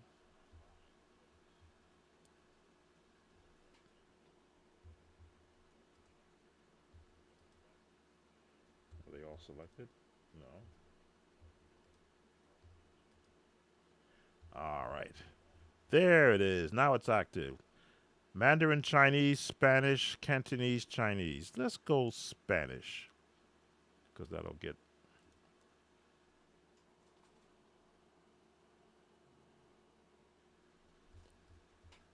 Let's just solo my soprano and let's see how if it sounds like Spanish. Bless the Lord, oh my soul, and I that is within me.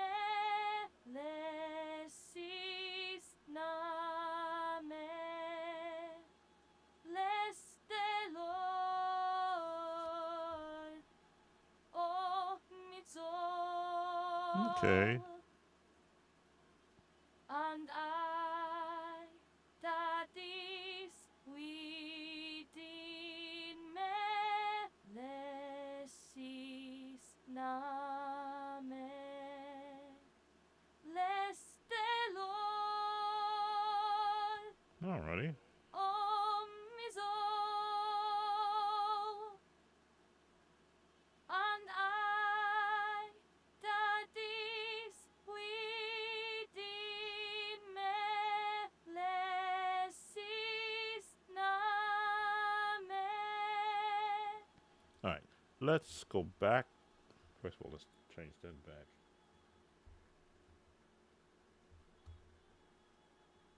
Okay. Yes, you get. This is an exclusive premiere. You're watching me take artificial voices and change their language. Now that I know what I didn't do, let's discard those changes. Let's go back to the male voices of Trouble in My Way, and I've got to go to each of them, select all.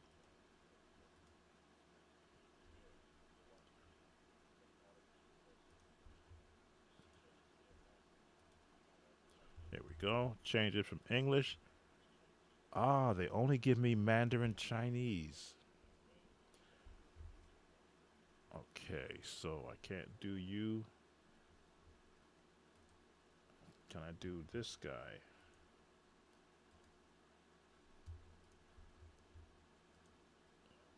Select all. You give me. Ah, okay, this guy has got. We'll go Spanish. Uh,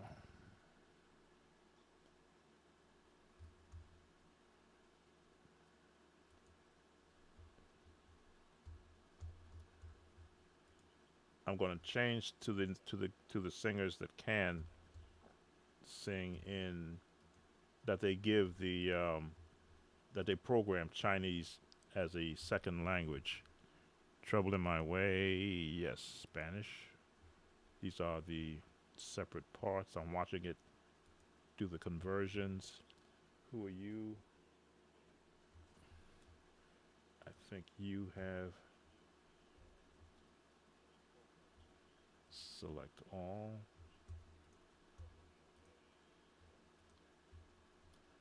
Okay. And yes, you have Spanish. So we'll go to our lead voice, who I have to change now into one of the guys. We'll pick you. Okay. Programming your voice in edit, select all, and language Spanish. Okay, Trouble in My Way in Spanish. Here we go.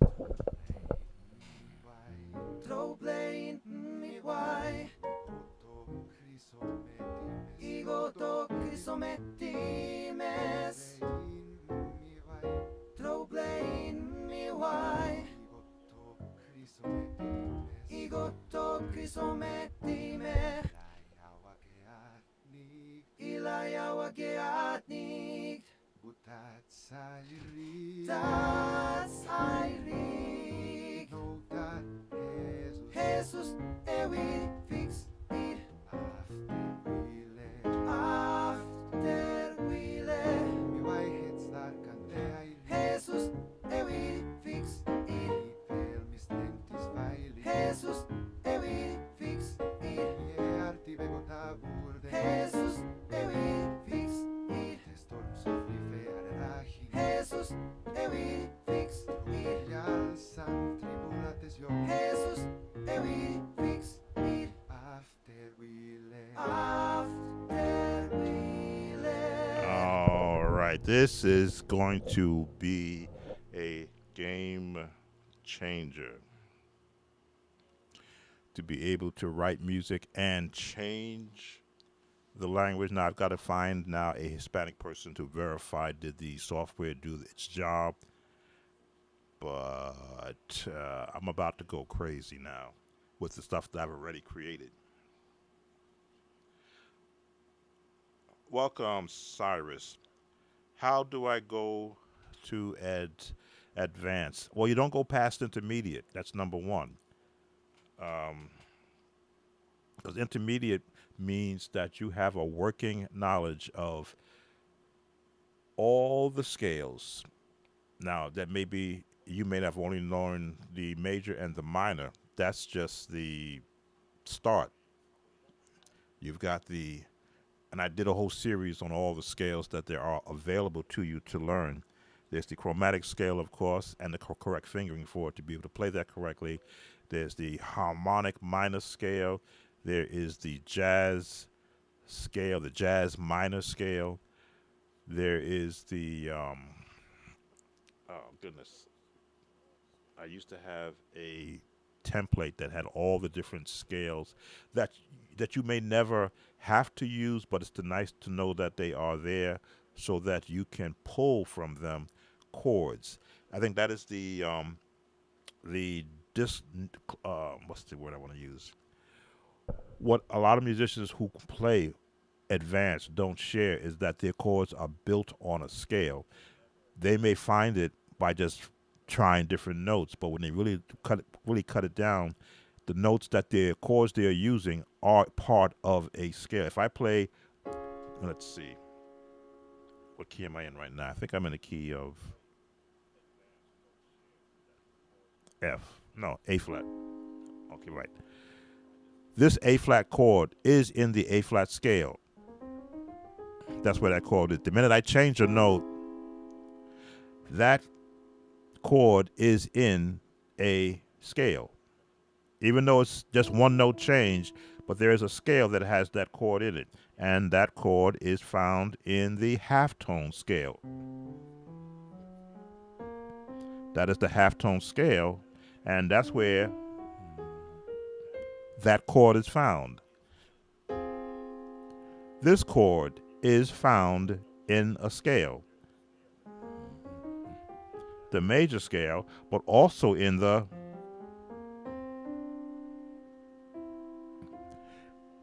harmonic minor scale, depending upon where your root key starts. That's what's so important to know. Not just say, well, I know all my scales. Really? Do you know all of your scales, or do you only know the scales you know? Because the minute you begin to incorporate other scales practicing, all you want to know is what notes can you hear in those scales. When you do a diminished chord, that's built on a scale. But if you don't know what that scale is built on, and I'd have to really look to see where this one is, then all of a sudden you will find that every chord you want to learn or you've ever heard is constructed within the confines of a scale. That is the intermediate level. To be able to play in every key is the intermediate level. The same diminished chord here, you should know in this key, in this key, in this key, in this key, in this key, in this key, and be able to fluently go to all the changes, no matter what key it's in. To be able to jump, to arpeggiate, that is the intermediate level. For me, advanced is when you can at will pull up anything that you want to do musically in the confines or confined to what you want to do with it. If you're playing for your church, and I've often say this, the number system is great for a group of musicians who have never played together playing a song. You don't want the guy the bass player playing the wrong bass note to a chord. If you want to be in the 5 chord, you don't want the bass player playing a flat 7 bass. So you use the number system to link and to sync musicians who don't sit together all the time. But the minute you guys do or gals sit together, you're going to say, we're going to be doing this changes. Who has the number system there? The bass player. 1, 7, 6, 5, 4, 3, 2, 1. But look at the chords that were selected. They are not in the number system.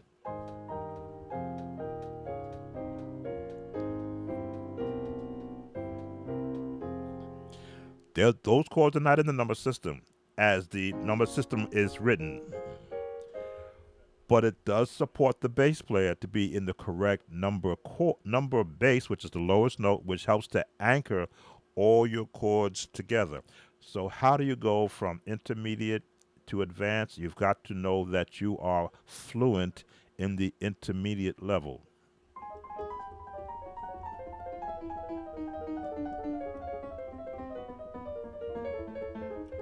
Do you need that? Do you need to be able to do that?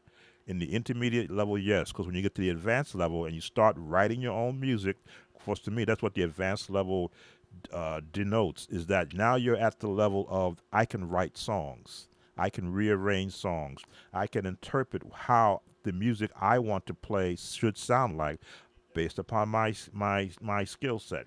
Do you need to know how to do this?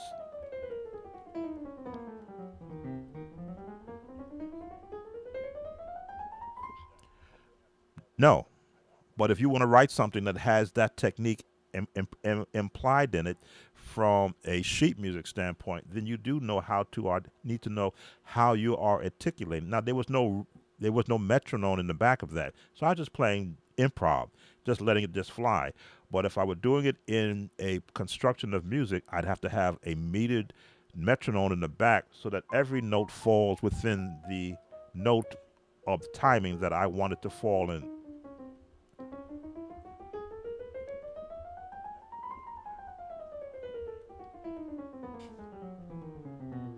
I think we get tongue tied on words when we talk about musicians.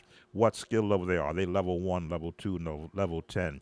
No, I like to think of beginner, intermediate, advanced, and then pro. Pro level I will never get to because I have never sat down with a actual music instructor to get me to the pro level where you can put sheet music in front of me and I can actually fluently play what's in front of my eyes. So I'm never going to get to the pro level.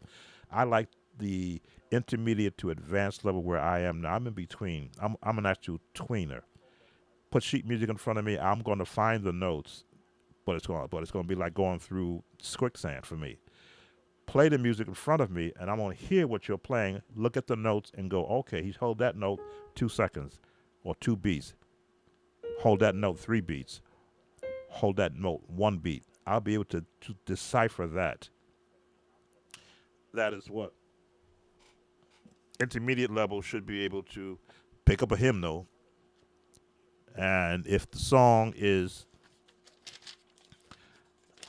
say the song, this is the intermediate level. So you want to know how they go from intermediate to advanced. Intermediate level knows how to read sheet music. I just did Total Praise as a audio file. Here is Total Praise, every note in a hymnal. So for the musicians that says, well, I don't know what the choir parts are, it's been put in a book. The intermediate level can pick up a hymnal, and if the choir wants to do Total Praise and you got the hymnal in front of them, go to page or go to number 113. You should be able to look at the key signature, which is the 5 flats, and know that it's the key of D flat.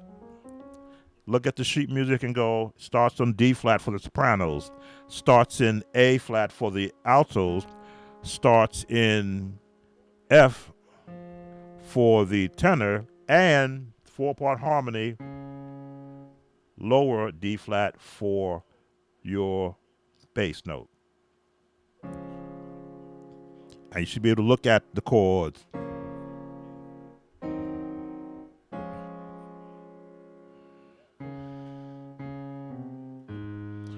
Those are the notes that are written. That, for me, is intermediate from a church standpoint, where you are skilled enough to be presented with music in the church format, which is in a hymnal. And now, yes, there are a lot of songs, hymnal, I don't know, but I got to sit down and count the beats. I got to go, oh, wait a minute. Oh, all right. 3/4 timing, because you should know that. It's 1, 2, 3, 1, 2, 3. Look at the notes. 1, 2, 3. But there's a half note, a quarter note, or an eighth note. That's the intermediate level for me. I think we give musicians an escape hatch when we say, hey, just play in the 1, then play in the 6, then play in the 5, then play back on the 1, then go to the 2, then go to the 3, then go to the 4, then go to the 3, then go to the 6, but change the chord to a major, then go to the 2. That's an escape hatch, I think, for a lot of the church musicians today. They're not being challenged to look at the song.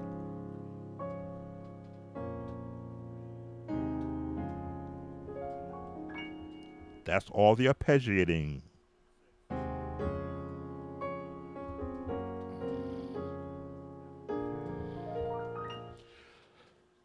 That is the intermediate level.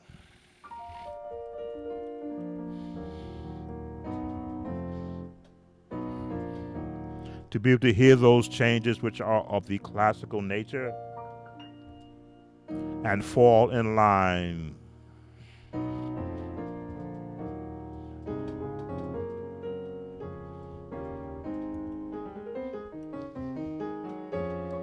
All that movement is the intermediate level.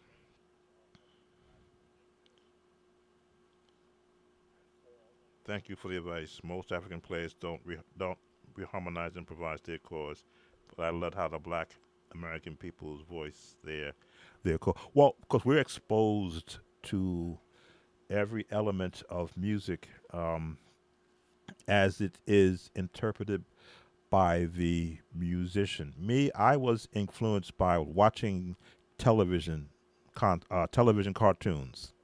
That's what got me so attentive because I hear what I would hear and I go to the piano and I try to find the notes and I would struggle because I had no one to show me. Didn't have sheet music, didn't have a mentor, but I did have that desire to recreate what I heard in my head. What was it? Flintstones. Mm-mm.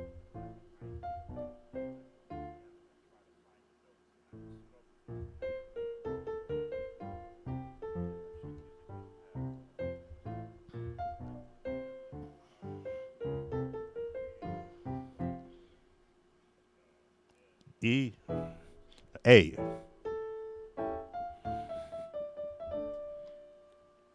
G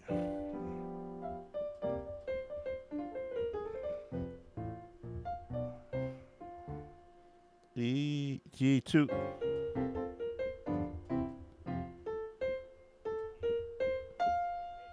A flat.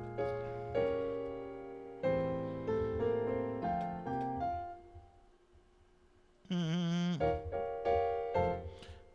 Haven't played that song in years, but I always wanted to play the Flintstones theme song, but no one to show me where the first chord is until as I became more knowledgeable in what music looks like on sheet music as an instrumentalist and got into a jazz band in both public school and in junior high school and high school and got to work and hear what how a musician teaches young musicians how to appreciate music appreciation. Then I began to listen to those same songs and I go, okay, that's all it is.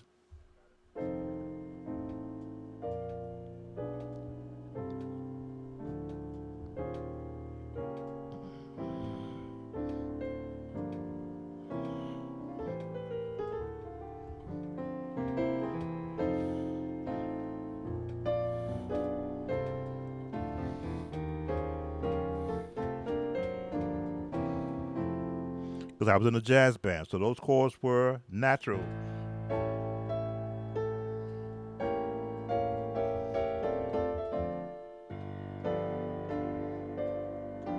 Melody at the top.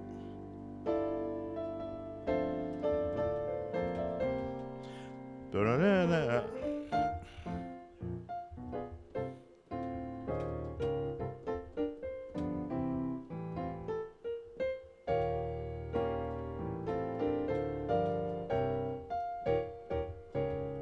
And are those the exact notes? No.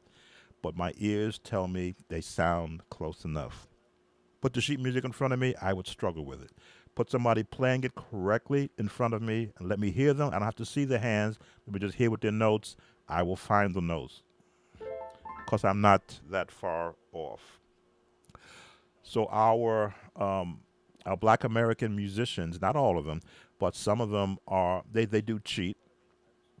They do cheat. They'll find a quick way to get through the song where I want to be able to make music. That's the difference between, for me, a person who is a musician and another person who just plays music. I'm a musician. I'll change key.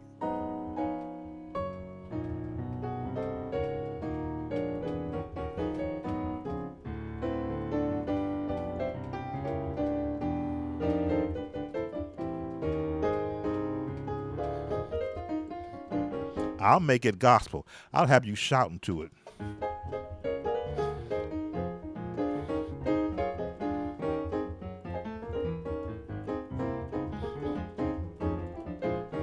Mm.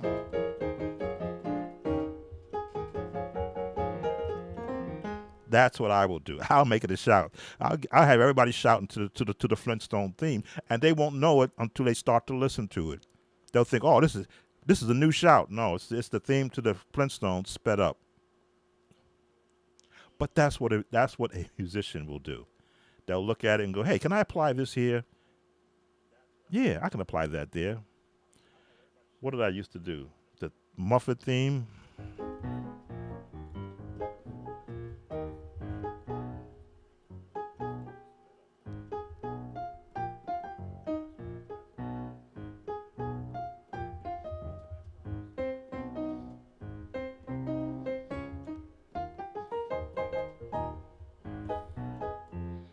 Mm.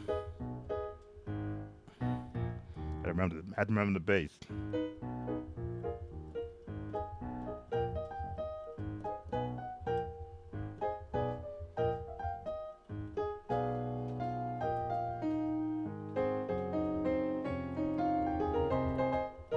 Bum, bum, bum, bum.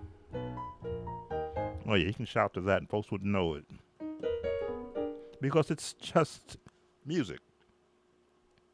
It's just music and the ability to manipulate notes and chords in the hands of a musician. It's not a dangerous thing. It's a very beautiful thing because you get to hear the essence of who that person is, male or female, when they're articulating touch, um, mode, skill, dexterity. You're seeing what's happening in that person's being when they sit to an instrument that allows them to play high, articulate how they want to hear playing high. Or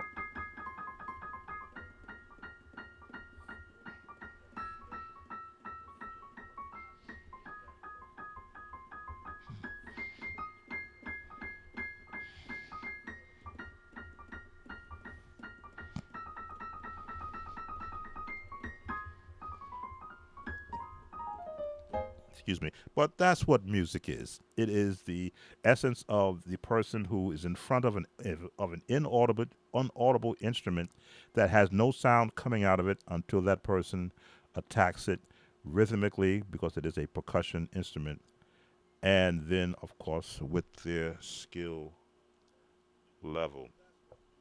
Well, I'm going to bring this to a close because I hadn't had lunch yet, but I do appreciate those of you who have come and who have spent a better part of their day.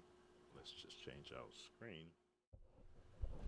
A better part of their day listening to me, watching me be taught by Agent Smith, and searching for listening to my artificial in my AI choir. And now that I've got it in Spanish, I'm going to redo the trouble in my way. I'm looking at it. I see we're all with the timing is all. I'm going to redo that in Spanish, and I'm going to post that on not only my YouTube page, but I'm going to post it on my Facebook page and ask for. Let me know, how does it sound? Is it audible? And then I am going to. You might say I'm going to lose myself in creating. How many languages does this give me? I have Japanese, Mandarin Chinese, and Cantonese Chinese. Those are what's available to me. And because this software is still in its infancy stage, I'll put it like that. I only found it because I was on YouTube, like I usually am, searching for software just like this. I was ready to sign up with a site that you pay an actual subscription to have them convert the MIDI notes into singing voices that you had to pay for the time to use them. When I saw this, then it was a standalone program, and once I buy it, it's mine, and it's free upgrades. I said, yep, in your patience, not only possess ye your soul, but possess ye your money.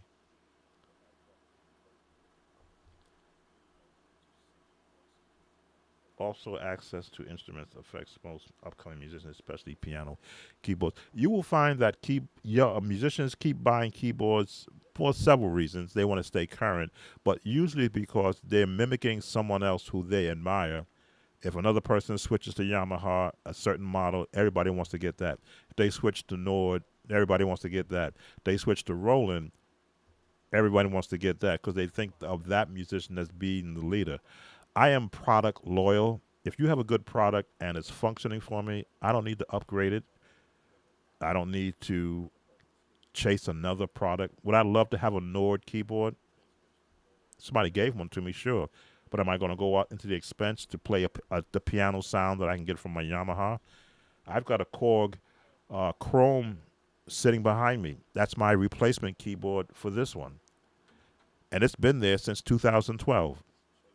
So you can imagine if my keyboard that I have is still functioning and does for me what I need for it to do, and I haven't even touched the surface of everything this keyboard can do.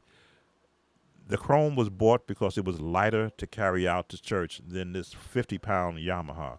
The Chrome was only 31 pounds. I said, I'm going to save my back, get 88 keys, get some more sounds that are built into it, some better drum patches, a better way to manipulate it, and the ability to create tracks on it and save to a disc. That's what the Chrome brings, yet it's been sitting there for the last 12 years, waiting for the Yamaha to die or to get seriously compromised so that it can take its place. And yes, there are some sounds on that Chrome that I really love. But for what I do right now, it's there waiting for me to now have the vocalist, so now I can take advantage of the tremendous orchestral sounds that are on the Korg. I mean, tremendous. Layered flutes, trumpets, strings, timpanis, all on one patch. That's coming for Christmas.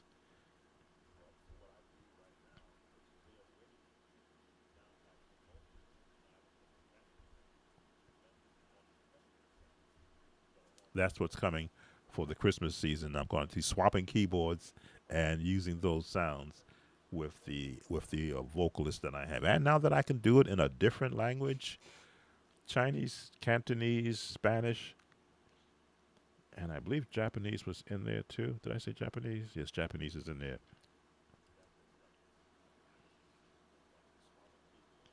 Well, again, if I keep talking, I won't go get myself lunch. Thank you all for watching me. I'd like to always acknowledge those who are here: Thomas Mitchell, Agent Smith, Jeff Armstrong, and Cyrus. I believe you were the last one. Yes, Cyrus, you were the last to come in.